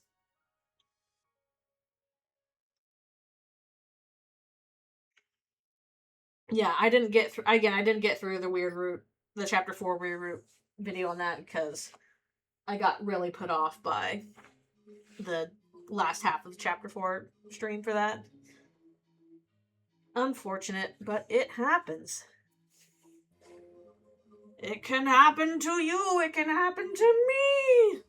Beware. Beware.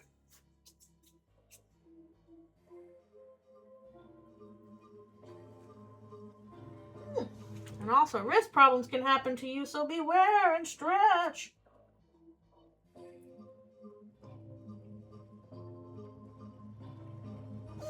Okay, I will be right back for one more stretch and etc.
Alrighty, sorry about the wait. I'm back. Let's get back to it.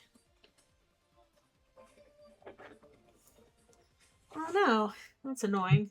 I haven't really done much with CSP before. I'd kind of like it if I'd kind of like it if Procreate got a desktop version, but haven't heard anything about that.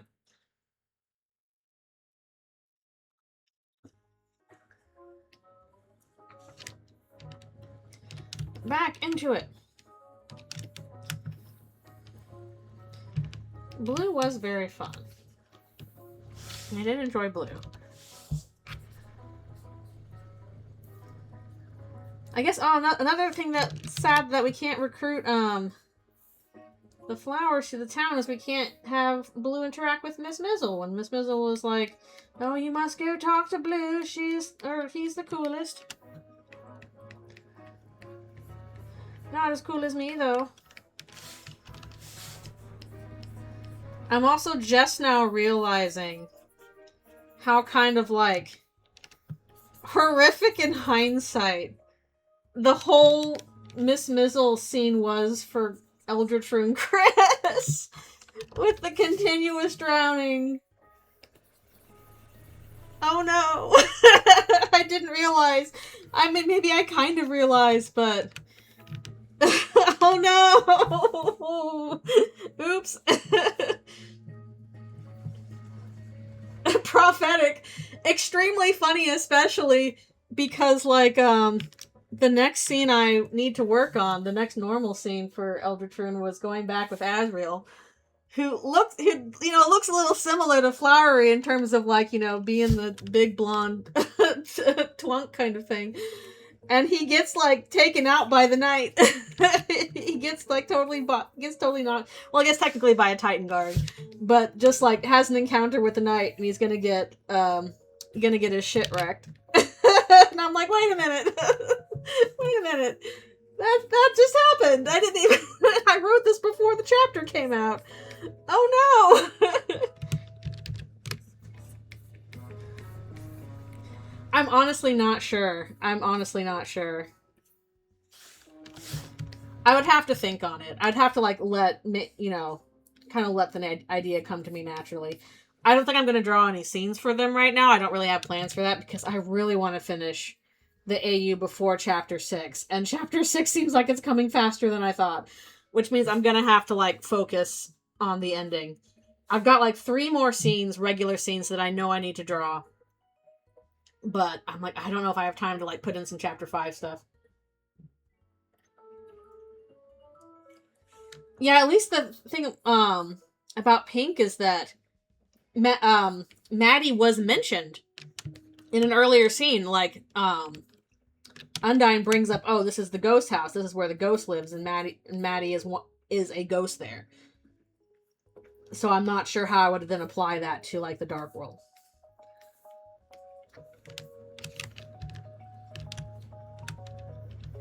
So we may not be able to do, like, Secret Boss with Chapter 5 stuff. Heck, I still thought we would get more Caddy and Jockington in the actual Dark World by now, and still nothing. Still nothing. All I did was grow the beard. This event was the trigger. I don't think Chapter 6 is coming that soon.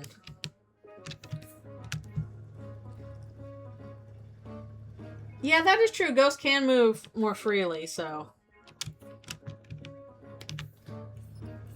Like, there's a possibility there. But I'm not sure how it would work yet. And no, the problem is they have said that, like... They haven't said this in newsletters yet, but I think the people who are on the Deltarune team have been saying that they expect Chapter 6 to be next year, 2027. I don't know if it's going to be early or late, but either way, that gives me not a lot of time. I've still got a lot to do on the ending. It's progress. It's coming along, but there's still quite a bit to do, plus 3 other scenes at least. And it'd be nice to do, like, some other character art, stuff like that as well. Yeah, to be a 27 launch.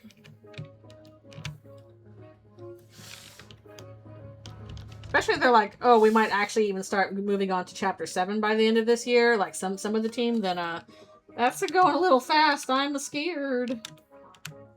I'm scared.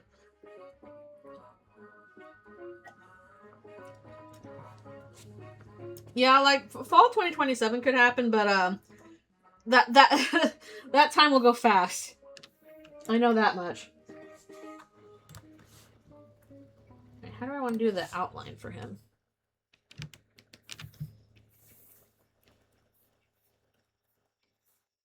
Although I at least might have more time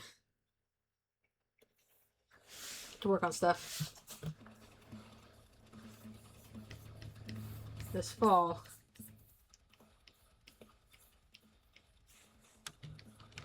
Everybody come!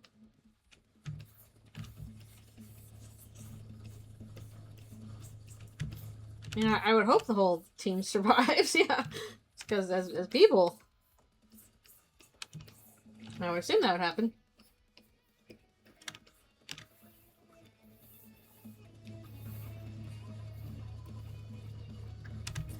A little bit of stuff, softer stuff on that.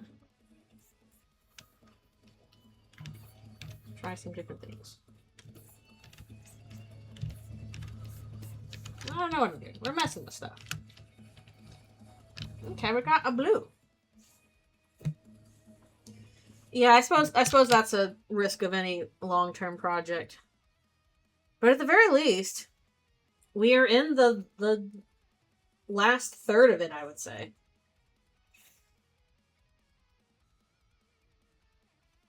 Right, I'm gonna need the roughs turned back on up here so I can see what the heck I'm doing. Back here. Back here. Yeah, hopefully there's no problems in the whole team. Gets through it. At least they are approaching the last bits. And it does seem like they oops. It seems like they're kind of more understanding with like what they've got to do. A little bit less experimentation, which does make me wonder because I don't know, again, I get the feeling that chapter 7 will be quite a bit of experimentation, but maybe chapter 6 just won't be as bad. We'll find out. Ooh. Alright, Orangey. Although Orange is really hard to do stuff with because she's so small.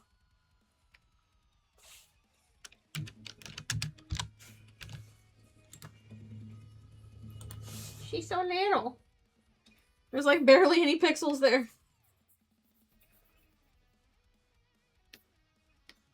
I also gotta draw her overalls on.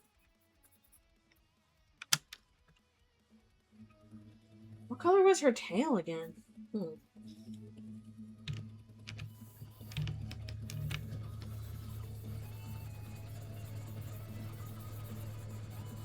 I had to like steal this from a GIF because the only like one the wiki had was like GIF version.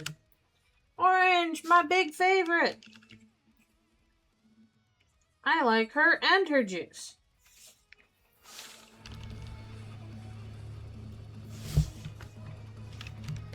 And she was just, I mean, all the flowers were extremely funny, but she was just ridiculously funny. Very strong, very human. I'm big and hairy and your dad loves me. Yeah, her shadow puppets were really fun. I like those.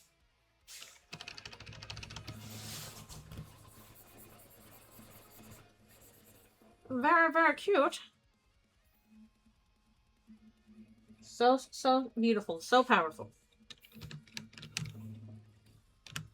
I will say at this point, I'm like, I think fans need to play Okami. That's not required playing.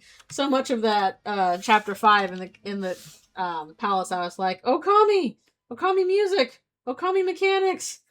We're back in Okami!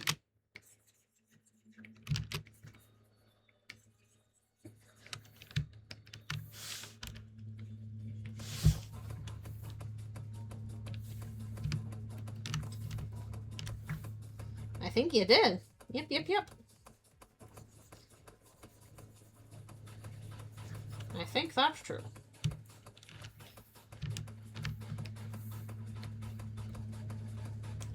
Lynx win Japan. True. Okay, the music at least. The music was very much like Okami music. It does kind of do that. Which does make sense for Toby, because I'm pretty sure he did songs for the Homestuck soundtrack that are very much like, okay, this was based on Okami. I don't remember exactly what the songs were, but I know there were like at least one or two.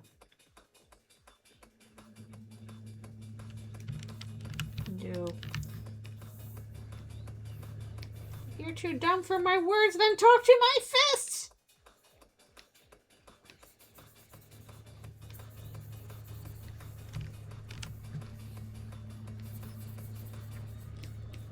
I want to do her without any outlines, just blocks of color.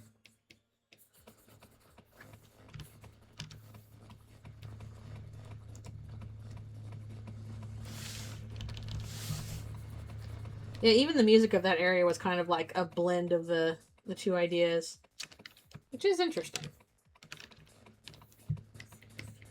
And worked well enough.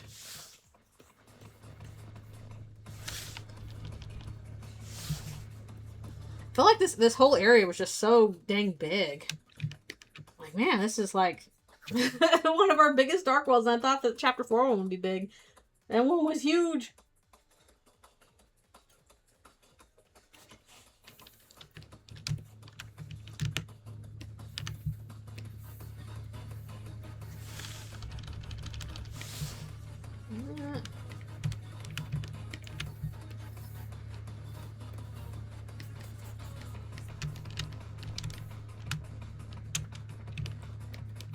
I wonder... What?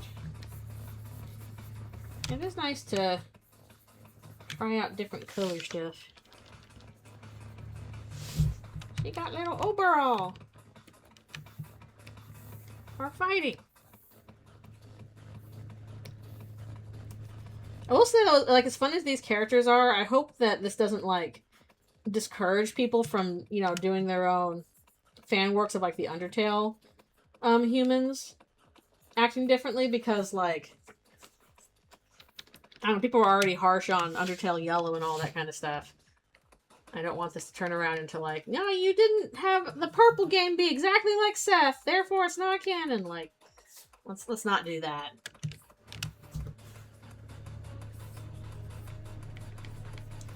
Let's not do that, please. In fact, people use their imaginations.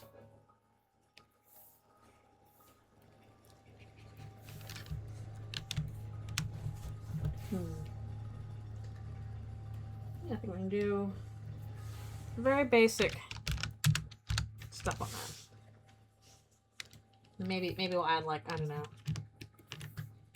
broader shading to it later or something.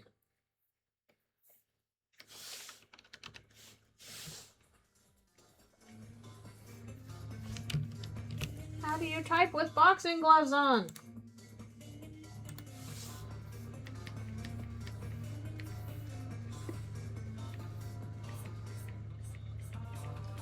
She's strong. Strong.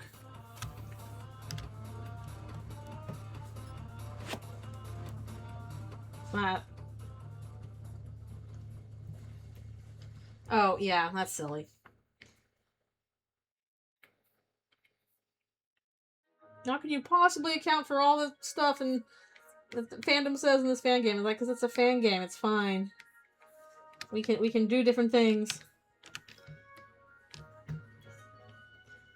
So yeah, that is my one fear, that people use this as an excuse to rag on fan games for not matching how entirely different characters that are flowers are in an entirely different universe.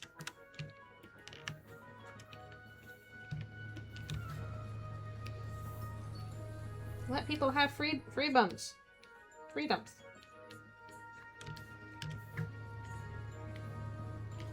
Or do what they wish.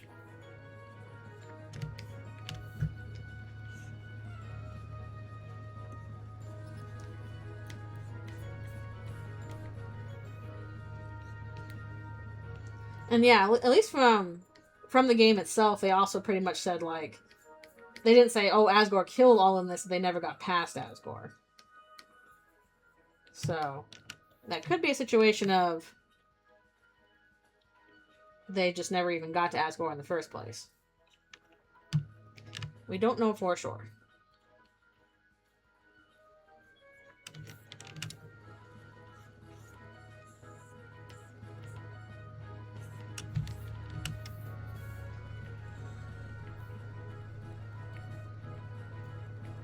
I like her delicious yell.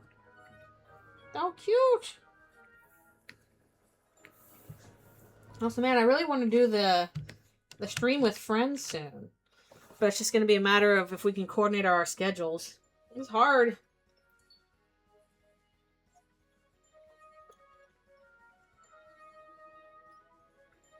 Never got Pesco doesn't mean never got to Asgore, yeah.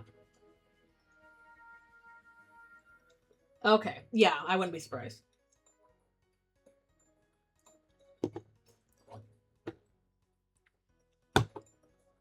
Yeah, exactly. I know, I died a bunch too. Well, I certainly did. A little, like, stuff. I died in embarrassing places. I will say this chapter I died an embarrassing amount to, like, Aqua. Basically, I was, you know, getting along fine, and then when I get to Aqua, I died, like, 6 times in a row. I don't know what it was, but she just wrecked me all the time. Beware of the small knife child. They will wreck you.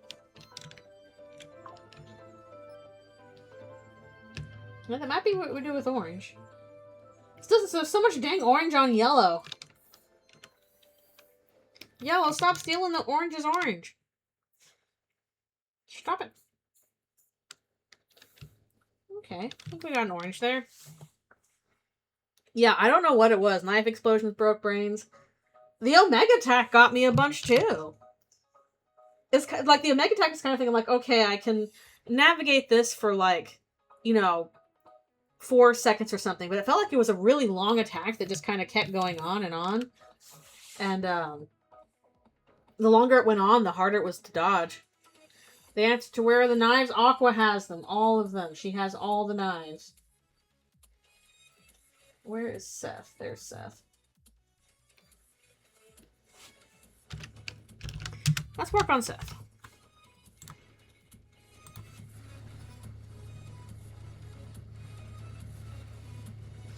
And then throw himself into jail. Yellow, why were you like this? Also, Chris, if this was your world, why did you create a flower that had the hots for Birdly? It's so weird.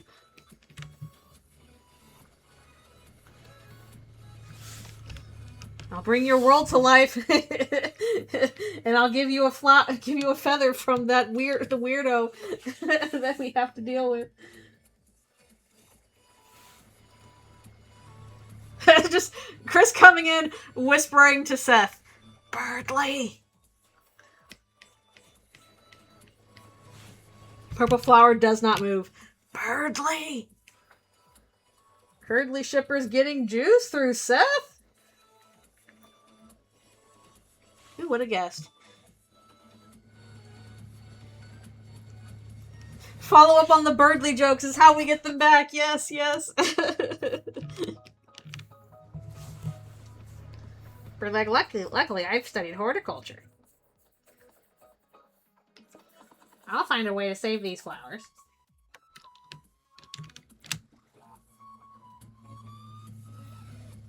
They only had a feather in their pocket. They're like, oh man.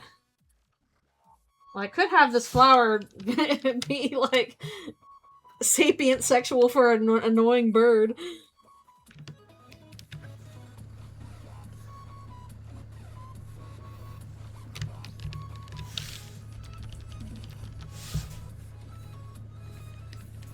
I guess in the weird route, we're not going to get much follow-up as to, like, what happened with Birdley? What happened with anybody if, like, they just jump right into chapter 7 and, I don't know, just start wrecking everything, because who cares? This is, like, out of bounds. We don't care anymore.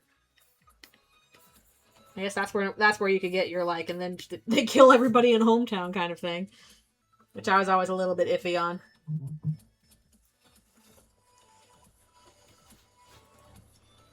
Yeah, exactly.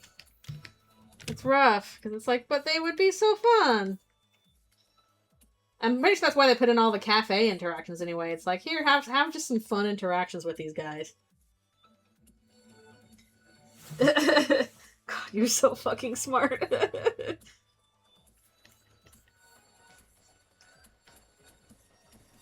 The white pin of hope. No, this is the blue pin of annoyance.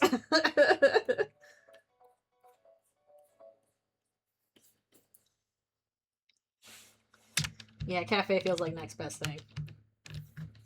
So we can't have him in our castle town. Boo! Boo!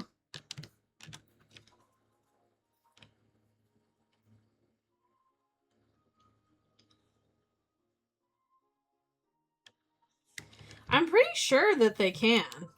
Like, I don't know if you saw on the server, it looks like they're gonna have, like, their own castle town, space to be in. Like, we got a little church for a bunch of the church darkners, and, it looks like we're gonna get a little flower pagoda or whatever for the flowers one. The unused room, yeah. So, they'll be back in some way. I think the only reason why they're, like, specifically, like, the 7 flowers can't come back is because they are so delicate and otherwise just cannot leave, their glass cases that have, like, specific colored lights above them and all that kind of stuff.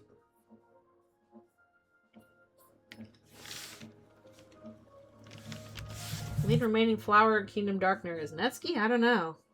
They never really quite answer what the Netsky is. Other than, like, kind of like a cherry blossom fox.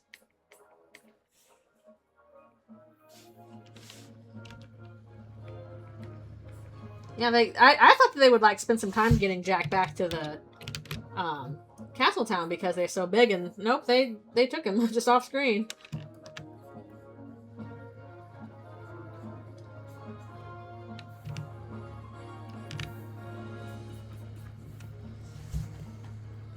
Oh, like foxflower. That's true.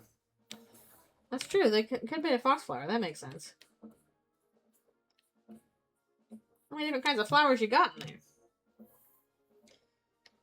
I thought the leaves would be like those little leaf enemies. The little, like, green and brown leaf enemies that look like little kokiri or whatever that are spinning around and you can blow them around kind of thing.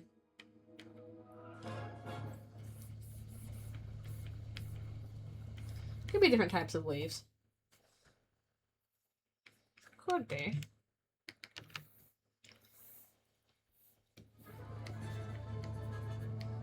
Being purple, you got a lot of pink in you, purple. I mean, Seth.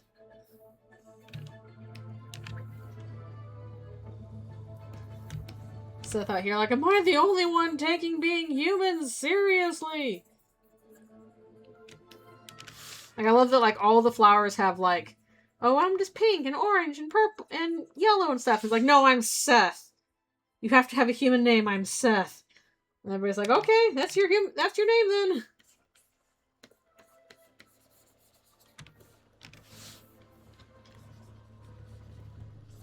Also, where did Seth get that name? Maybe they just read it in a book.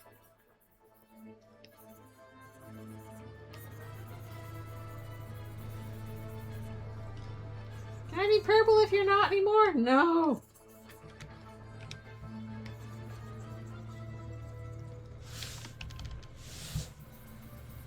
Purple or Aqua wants to try being everything. The one flying miss is their one-to-one Undertale counterpart. Could see that.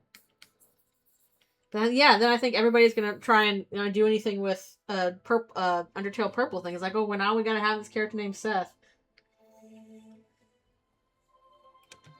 It's a good one. Although if the Undertale purple human is named Seth, that sadly kind of breaks the pattern of their names being the same, like related to their attacks in the Flowey battle.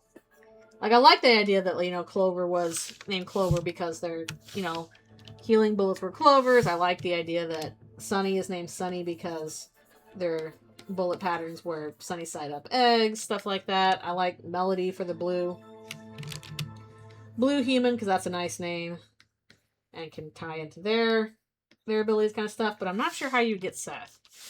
Yeah, I like Melody for blue. I like Sunny for green. I do like Clover for yellow, but the other ones, less sure. For aqua and for orange and for purple.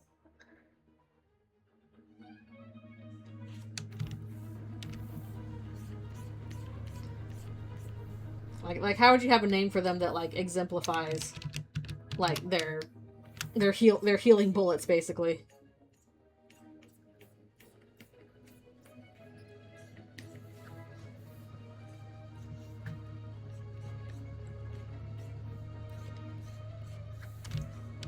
It's like the orange had the thumbs up. Purple had peaceful words as opposed to mean words, and what else? Aqua's was just band-aids. A little hard to work it out.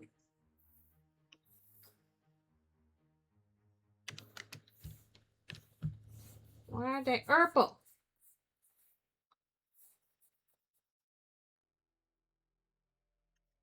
So very purpley purple.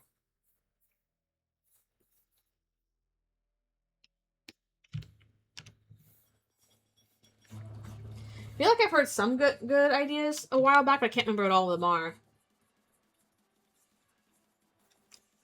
Canonize Omega Flowery.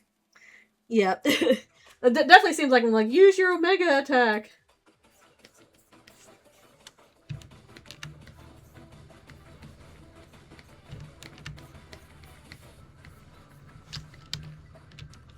We are going to call them Omega attacks.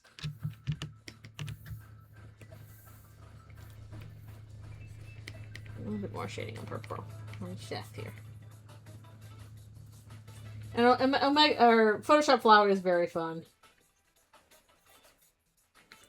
I do love how like Everdread keeps coming back in to do Undertale Deltarune and stuff. That's very cute. And I'm pretty sure that this part was this purple. Different purples.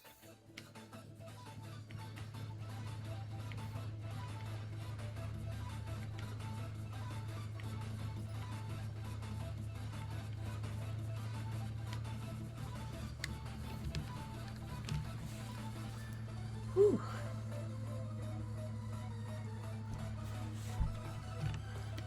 I couldn't quite work out like what kind of art style I wanted to do for Seth, just because I'm like, there's something like unique about it, but I can't quite put my finger on what style specifically we're supposed to be going for. Oh yeah. Extremely funny. Gosh, I really want to see, like, whenever Deltarune's done, I want to see, like, a giant-ass, like, week-long stream. They do, like, one chapter per day or whatever, and just, like, hear him talk about all the different ideas and stuff he had, because that would be so fun. It was so much fun just, like, with the 10th anniversary. So I'm like, please do that for Deltarune, too. We got so many cool things from that anniversary stream. I gotta do the book. Is that them holding the book? I think it is. I thought the book was completely purple, but maybe I'm thinking of something else. Yeah, that is part of the problem. Like, good grief, this was a 10-hour stream for this one chapter, and we're probably looking at, like, 18 hours for the next 2 chapters. That's like a full game. It's pretty much just like 7 games in one.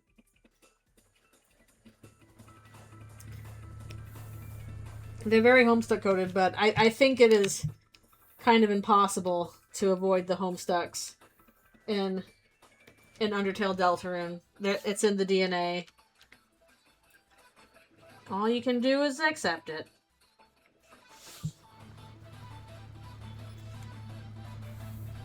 What time is it?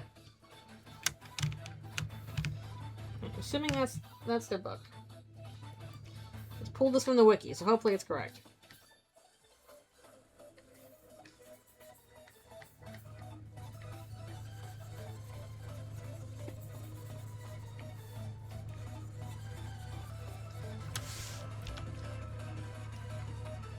I felt so bad for Seth, though, also just being like, I wanted to read Asgore's story because he read me stories. I'm like, aw, flower child.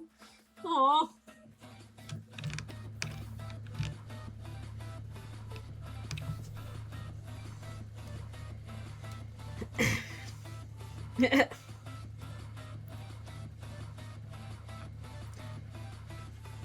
Okay, let's see what we can do. I think I'll just think of him, like, wanting to burn Flowery. I want that twink obliterated!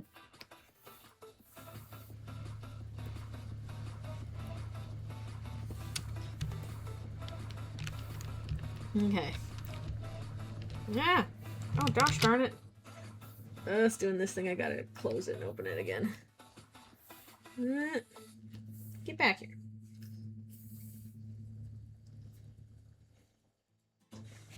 That is extremely funny. Doesn't matter what kind of Asriel or Flowey you have, they're all like, that guy sucks. Yeah, maybe young Undertale would think he was okay. But, it's extremely funny. Toby's like, I'm on a quest to make the world's first Tumblr unsexy man. Did it work? Time will tell.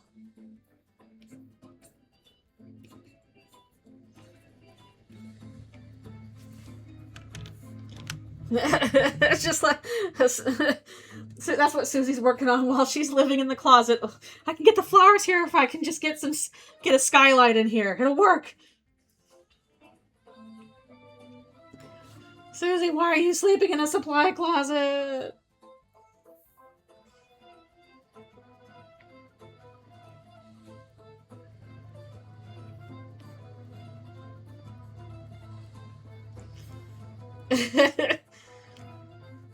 He's just like,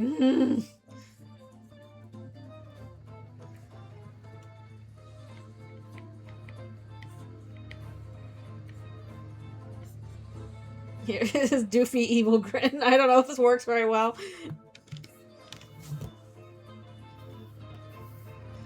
I mean, I get the feeling it's going to be a lot of stuff that happened. We're not really going to go back to school. If something happened to Rudy, then the mayor's going to be like, school canceled. I hate everything, you know?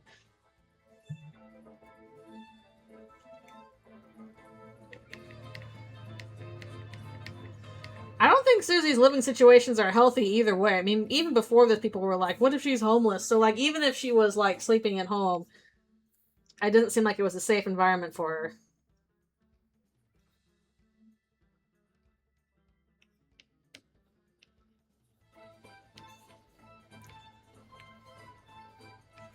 I should probably put the things in a different position.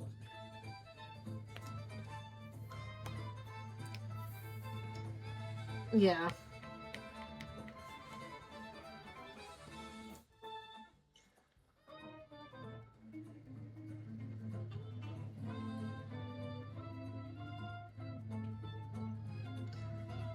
On fire!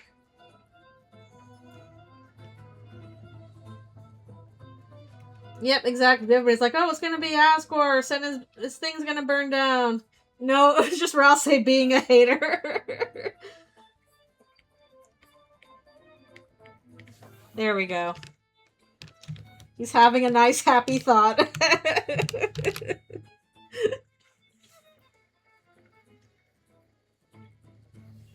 closet's about the size of my apartment. Cheers. The thing is, that's not part of the prophecy. That was part of Lord of the Hammer, which is an adaptation of the prophecy. They say in the game that you know, it's an adaptation. It's not a one-to-one thing of the prophecy.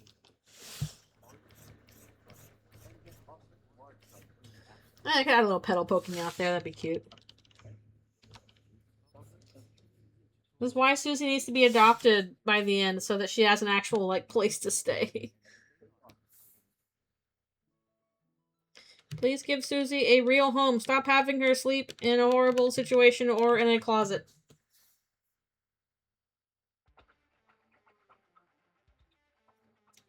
Something to it off screen after Susie left. Did what to what?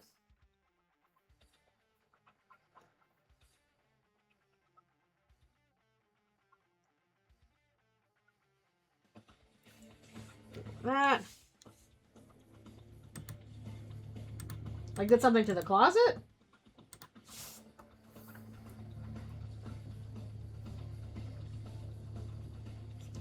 I don't think they went and burned their dad's shop down. I don't actually think they did.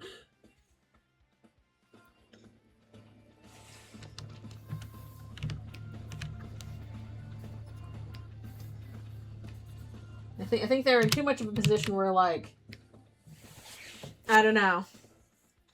The thing is, Chris is clearly, like, upset that they're being excluded, or they feel excluded from what's happening with Susie and Noelle, but they are not vindictive about it. They're not like, oh, you shouldn't get together with Noelle. Again, it seems more like their violence is directed, like, inward rather than outward.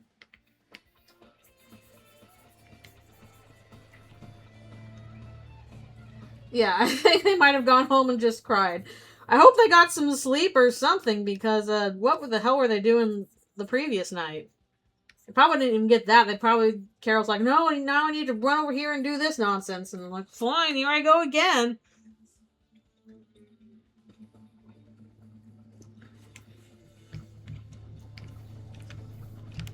You promise, Chris, you promise, you promise. I don't think you could cover up a crime with more crimes. I think that would be kind of a bigger deal. Would they just assume that Asgore, like, burned to death in his own shop? After this happened with Rudy, I think that might be a bit too much.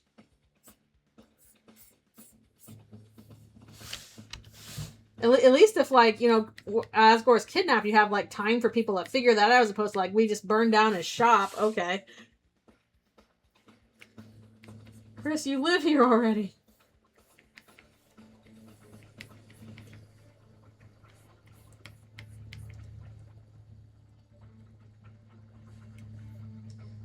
I mean, maybe she would. I don't know. She might already know it's there. We don't know exactly what she knows. It seems like it's a lot.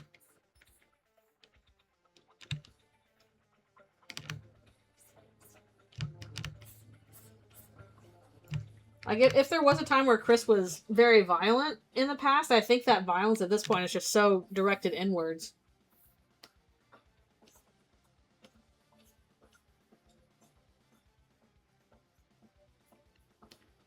And I think if they were, like, deeply jealous of, like, Susie and Noelle to that point, they would have, like, said something more. They seem enthusiastic when they're, like, you know, encouraging them to go on the Ferris wheel together or do something else together. Like, they have, like, the enthusiastic thing. They don't mumble it. They don't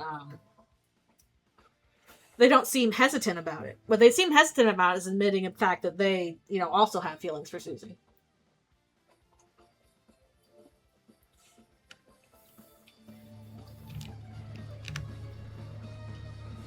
Uh-oh, I imagine that went a little weird. That went a little weird. Yeah, I see it way more as them being a self-hatred thing than, like, arg, how dare you, you know, get together with this person without me kind of thing. I think they're way too super deep into the self-hating train, self-destruction train. And that's what they need their friends for, to bail them out of it. Yeah. Maybe a little bit lighter.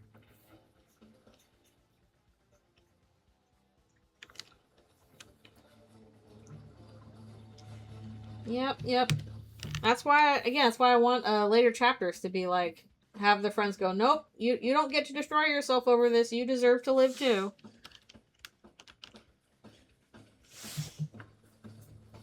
Too bad, idiot.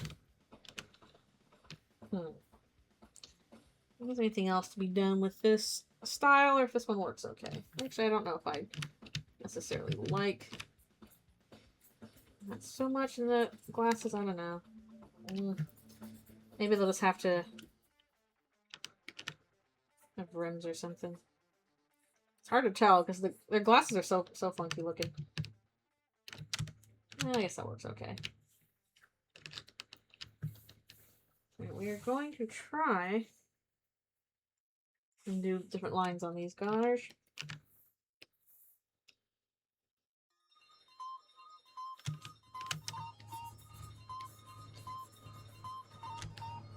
I do wonder at what point we're gonna find out exactly what it was that happened that Chris is so being, feels so guilty about it that they're doing this to themselves. And have been for basically years at this point, which is ridiculous. Redonkulous. Also, I think I might need to take my stretch break. Wait, when did I take my stretch break? I always start losing track once I get to this part. Yeah, can you stop making me practice self-care and I'm self-destructing? No. Too bad.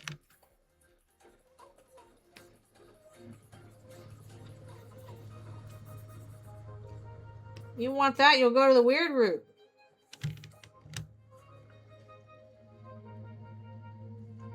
Yeah, I accidentally almost did that. Like, I was trying to walk over to the save point, and then it, like, started warping me out, and I was like, oh no! And Susie's like, no! Get back here. So I was like, oh, thank you. I didn't mean to actually leave.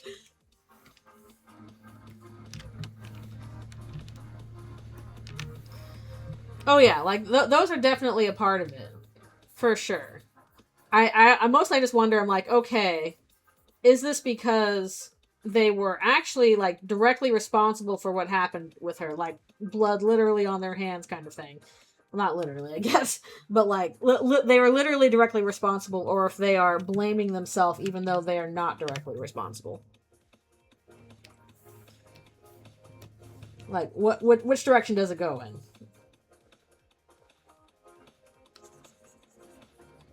You just screwing around?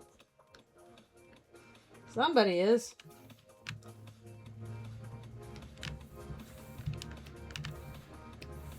A little bit more.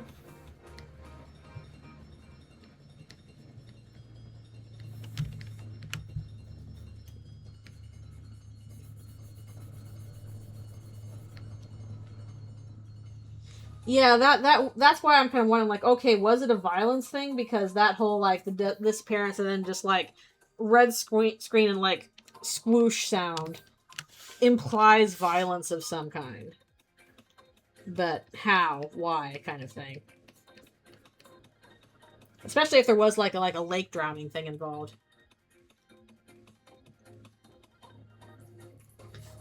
Which feels more and more likely to me.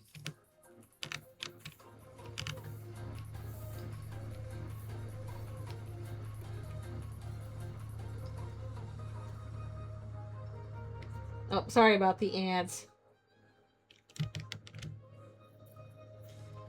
The ads! Also, I'm just trying to get a little bit of color shading in on Seth here. Whew, I think I need to take a stretch break, though. I can't remember when I last took one.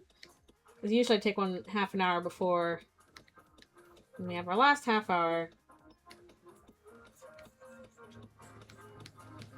Okay, I should take one now, actually. I probably went a little bit over. But since we just finished Seth, and then we'll do Aqua. Aqua. Aqua. These cuties are very fun to draw, though. I wanted to give them a shot, because everybody loves them, except for maybe Flowery, but he's okay too sometimes. He's at least funny.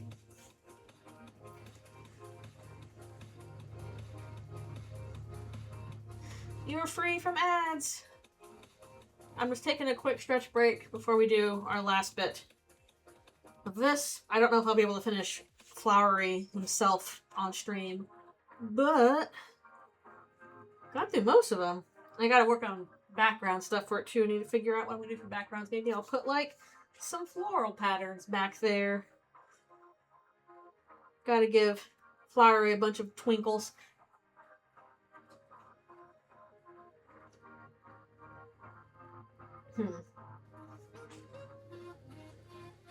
Oh yeah, I'm sure part of Chris's like self-hatred is like, oh, I took Des away from Asriel.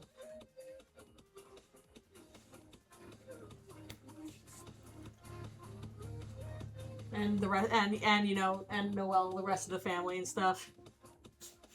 Whatever is going on with them is very, very bad, and therapy did not fix it. Also, like, again, what's the deal with the egg? It was really interesting how, like, we had all this, like, backstory, kind of, with the egg in Chapter 4, and then Chapter 5 egg is just like, here's your last egg, I love you, bye-bye! And that's the end of it. Will we ever learn more?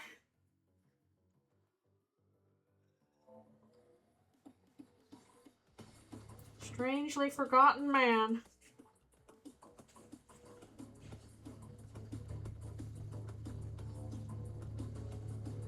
It was dramatic. It was like the fancy version of egg room theme.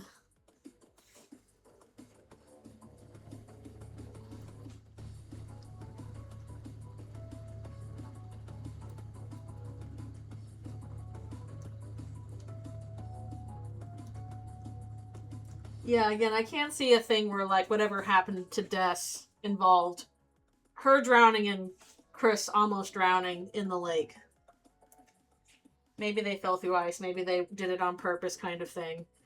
It does explain all the water stuff that comes up, especially when you start the Dark World. Explains the hold breath ability when you fight the night, which is an interesting little thing. The ice skating poses. All that kind of stuff. And hey, that even ties in with a Christmas movie, and this is a Christmas family. By the way, y'all should watch It's a Wonderful Life if you haven't, because it's a classic.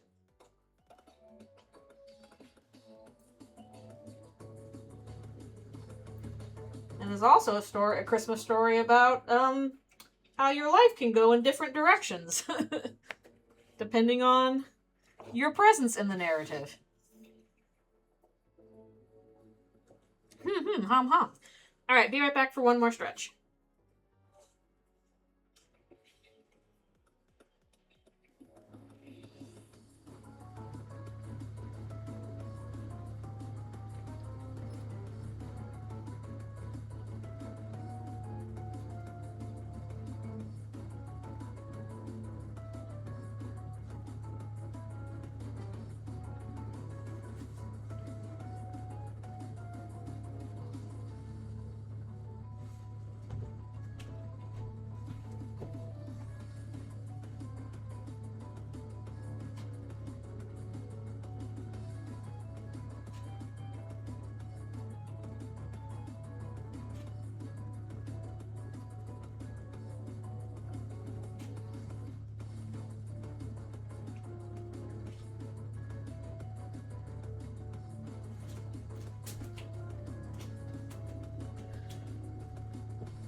am back, and let's see how far we can go before I gotta stop.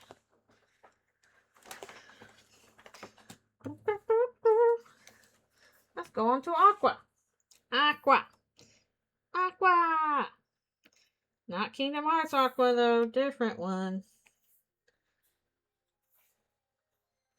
It is very interesting that, like, Aqua has all these, like, parallels to Chris, and then also has, like, red. Deep red in her coloring. Different from everybody else. We're mostly sticking with one color. But she also so cute. Yeah. Also, I really like if I could find like a where is it, like a watercolor brush, basically. I don't know if I have any of those. Let's take a look. Oh, watercolor rough edges. That can work. Yeah, here we go. It's right there. One like this kind of ink wash kind of thing going on with her. I need to do more with actual watercolors as well. It's a very simple design, so she's not going to be complicated.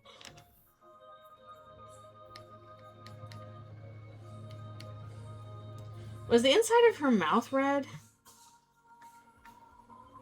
Like, was that also pure red? I gotta look this up, see if I can find it. It is. Okay, yes, the inside of her mouth is pure red. Alright. Gotcha.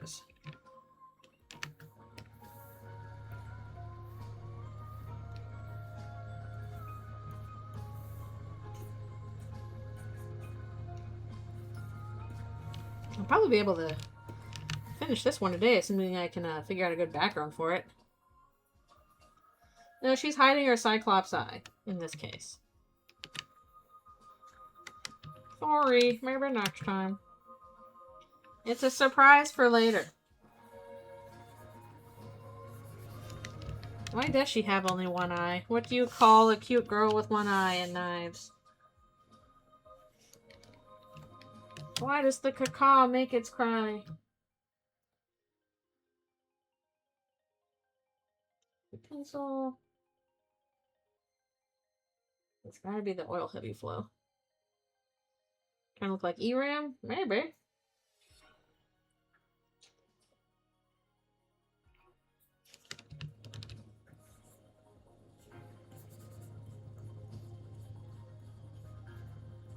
A little painterly brush. Yes, it's supposed to be like a bow or a heart or... Ah! That was incorrect. I was doing some same layer.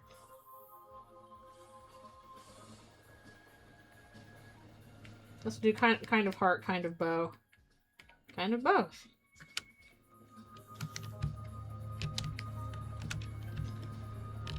So I think I'm going to keep all of her outlines black, because she has pretty black outlines.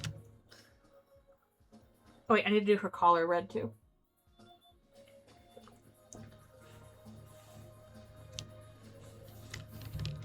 What, Chris? You can't use magic? Why can't you do that? Could be a ribbon, yeah, since the Aqua human does have a ribbon and a knife. Enemies won't hit you so hard if you're cute. True. Alright, Flowery, where are you down here? Weirdo. You strange, strange guy.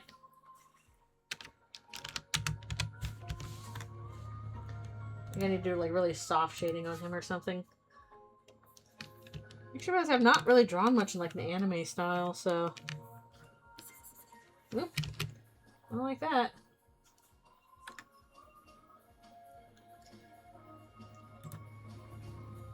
Oh, okay.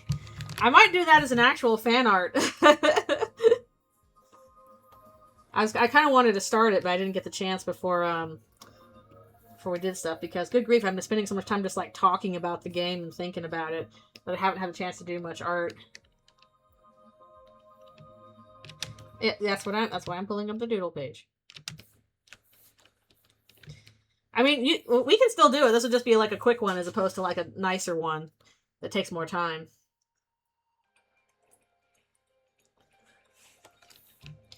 I wasn't going to have them like nose nuzzling. I was going to do like something from the game. Let's see if I can do them. Am I doing this correctly? Yeah.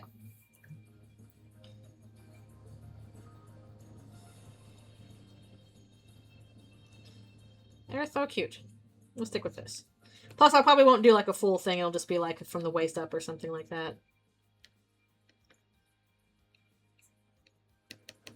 We won, Suzallers! It was canon! I mean, I always figured it would be, but we won! It was so adorbs.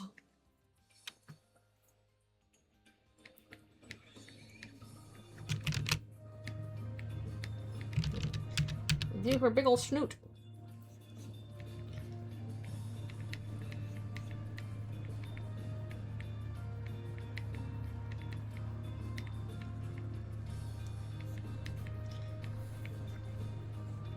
Okay. They got big old smiles because they're big lesbian cuties!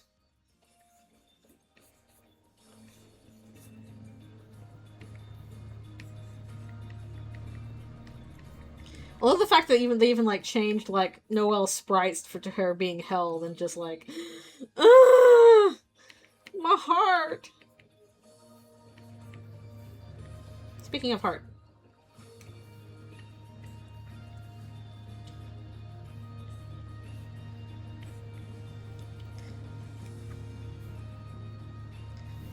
Yeah, they're the front wheel since they decide they're the only ones with direction. True.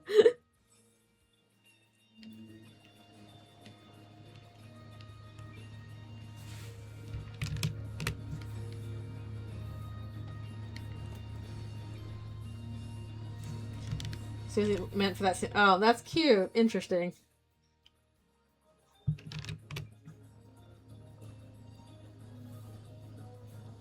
Wait, she has a skirt on, doesn't she?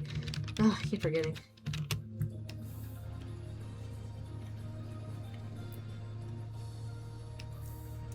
They really went all out with the sprites this time.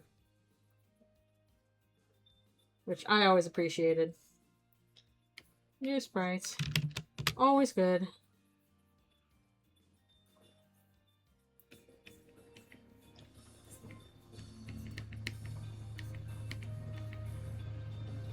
I also just kind of appreciated just like, you know, you have all the symbolism of like, you know, what water means, the fact that in the weird route, you know, Chris and Noelle pretty much end up drowning.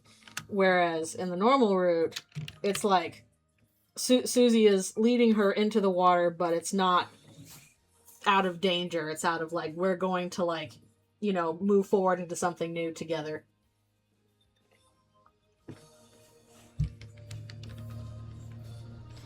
I think that's a cool parallel.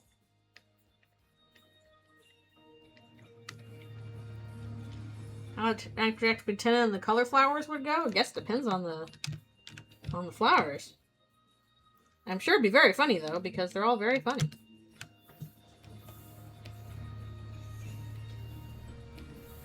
Okay, the cuties! I like the ones we've gotten so far. Mostly like chapter 5 stuff. The moods. Man, holy crap, we're almost at the bottom of the page. You've been making solid progress on that one. Holy moly. But yeah, maybe I'll do a more complete color picture later if I have time. People jump out with all kinds of cool art, and I'm like, I'm still thinking about the game. Give me a second. Yeah, I didn't take him to, I did not. I put him in with Metaton. You are banished to the gay ghost zone, Metaton. Yeah. That's fine. He likes it. Please find someone to adopt me.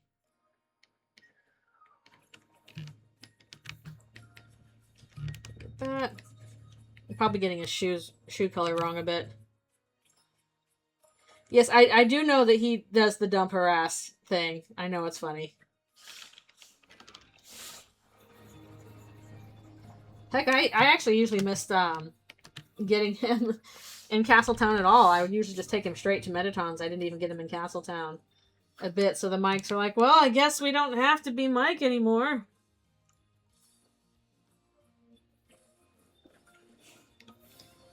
Yeah, Birdly keeps saying I should get a CRT. Don't do it, Noelle. It'll list insert side B on your TV and it'll freak you out.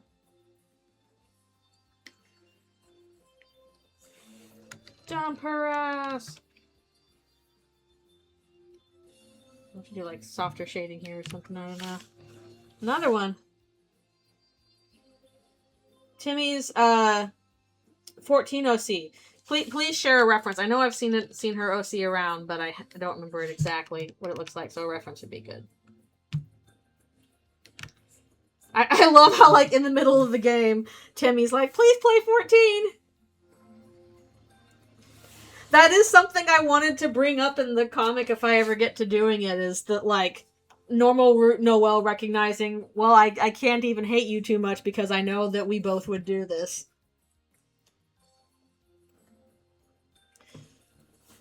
Because we know how she is when she is playing games. But yeah, send me a reference and I'll look up that. There it is. Okay, that's Timmy's OC. We're not going to get the flowery at all.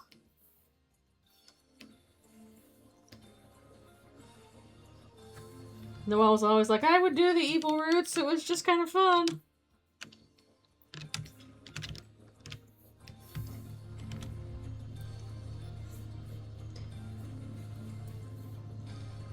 Timmy's playing what do they call them? Mikoto? Or like the certain kind of cat people. There's like 3 kinds of cat people in 14.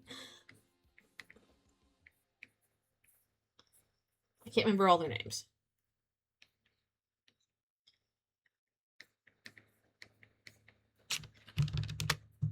Mikote. Okay. Mikote. Okay. That's what it was.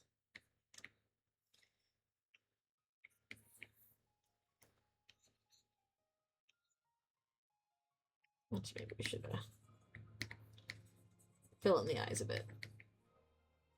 Not how Timmy draws things, but the way Timmy draws things is so cute.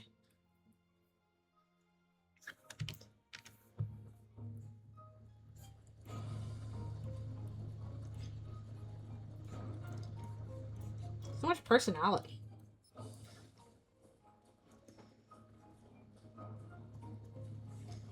I'm not mentally damaged, I'm fun!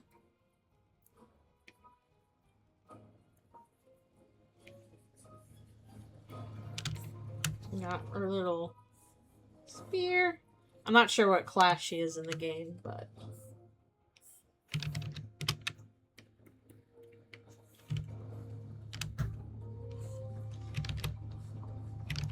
The opposite of I miss Tina. I know now.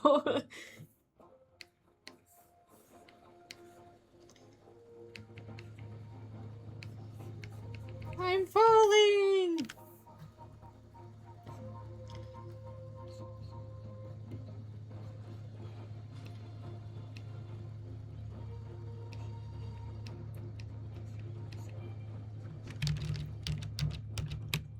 I'm so silly.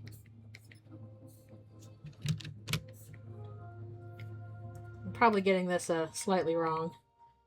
So forgive me.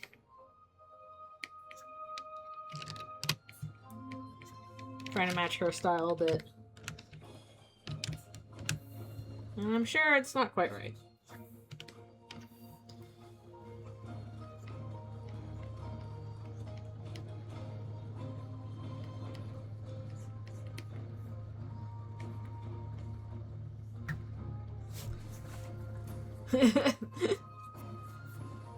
I am happy as well. It was not what I expected, but I liked what we got. Continuing on the tradition of, even when I don't guess right, I am never disappointed.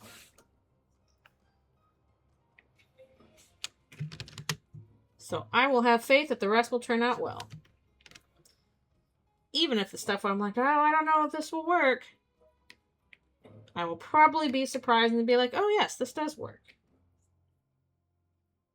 I have seen the light and how it will work. Gotta trust. And hey, I definitely can't complain because my crack theory is coming true. And I get to be excited about that. It's coming true. They all laughed. Timmy's either enjoying Angry Ralse or the lesbians. You decide. Maybe both. It would be extremely funny if the ear theory just yeah, that one came true. Extremely funny. I hope for it. I hope for it because it would be very fun.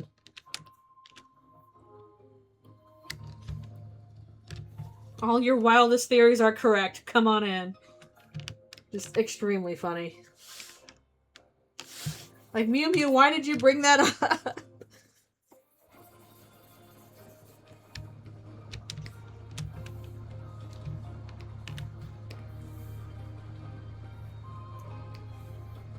Although if Susie reacted to that, we didn't really get to see her do so. But she doesn't do it in that kind of situation anyway.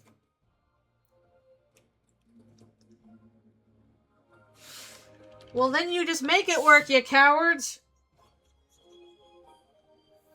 Plus, then when she turns into a dragon, then she can get her big dragon ears, and it will be cool.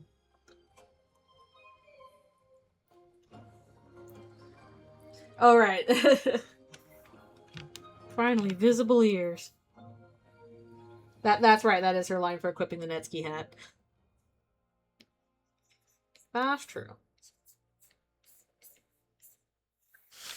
Also, reptiles have visible ears. They're just holes. You're just hiding them on purpose. That you can buy from Pink. Yeah, that's right. They're hidden under her hair.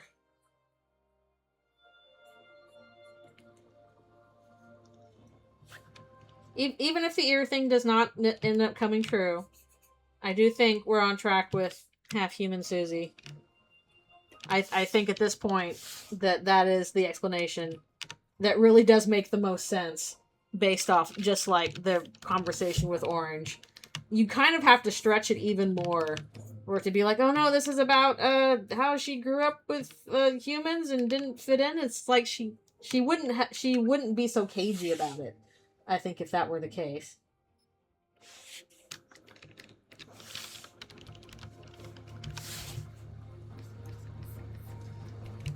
Especially if it's supposed to, like, parallel Chris, because it's like, hey, here's something you can directly bond over.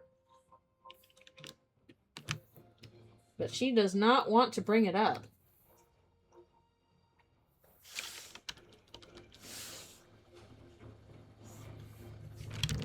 Quite that much on his pants. I probably gotta stop soon. Let's do his jacket at least. Oh, his jacket is basically like black, so we'll just do that.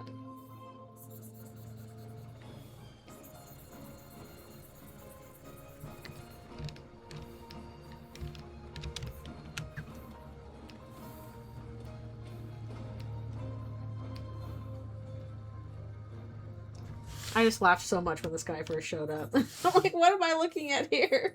Why is he like that?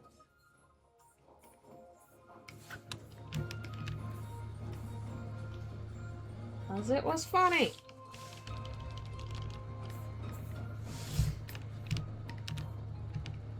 This weirdo.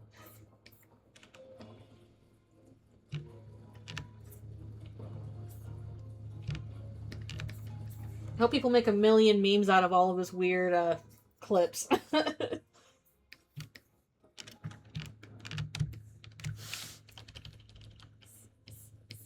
Like, you want memes? Here you go.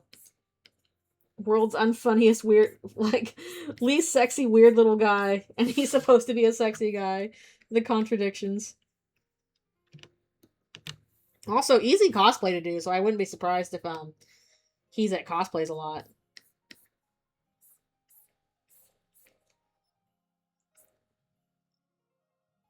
What traits would Susie have as a half human? Yeah, basically, the one she has in canon, I would say.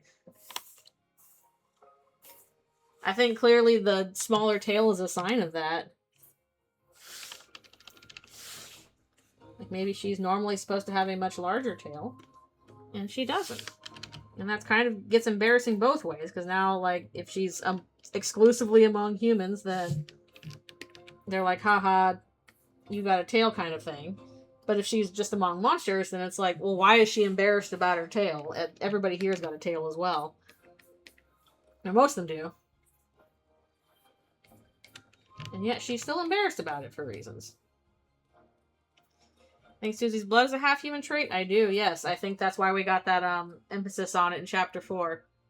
We have definitely been hammered home, hey, blood is something particularly important regarding Susie. Here she is in a very prominent scene that's very important with her, where she's bleeding. Notice this. Basically, you are meant to pay attention to that and find it weird.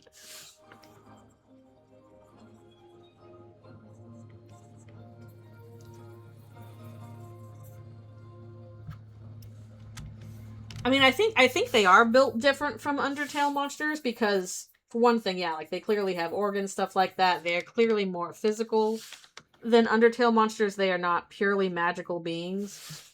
But at the same time, there needs to be some distinction between humans and monsters in Deltarune as well, and that's especially emphasized by the fact that, hey, they still turn to dust when they die. Why does that happen? They can use magic in the dark world, and humans can't. Why does that happen? Why does that rule exist? And shoot, I'm probably gonna have to stop now. No, that's not really what's set up. They say in one of the library books, yep, monsters turn to dust when they die, and then when Susie stumbles across the funerary thing, she's like, oh, when monsters die, their dust is buried. Implying that, like, it's not just cremation, that just happens with them. So we got two things with that. And unfortunately, I think that's where I'm going to have to stop, because I'm going to need to get some lunch. Didn't finish Flowery, but I'll probably finish him later today. And if I can figure out a good backdrop for this, then I might get posted today. And yeah, she doesn't even recognize the dust. Like, Chris picks up what it is sooner than she does, and then she's, like, freaked out. But yes, this was super fun! Yay! I'm glad to get back into some art. At least my wrist was not terrible, because Wednesday, woof, it was tough. But, yeah, it's nice doing some full color arts again. All that stuff. If you want to blab at me more, you can always poke me on Discord or on my Tumblr and all that stuff. I gotta get back into work this week. But I'm hoping to, on Friday, I'll hopefully beat the Mew Mew boss, and then we'll do all the stuff after that, because apparently there's a lot of stuff after that. So hopefully we'll tackle that on Friday, and at some point I really do want to do the stream of Chapter 5 with friends. Depends on if we can coordinate that. Maybe, if we're very fortunate, that'll happen next Sunday, but it depends on a lot of factors, and also, if we do it, we're going to have to split that into 2 parts, because Chapter 5 is so long. So, we may or may not do art next week. We'll find out. I'll let you guys know. But thank you guys so much for coming to the stream. It's been so fun blabbing with you. I really enjoyed this last chapter. I'm excited for more. I got too many art ideas. I got too many art ideas and no time and no wrist. But I will do my best. And again, thank you guys for coming. There will be more in the future. I hope you guys have a wonderful rest of your day. And yeah, I will see you all next time. Alrighty, see you later.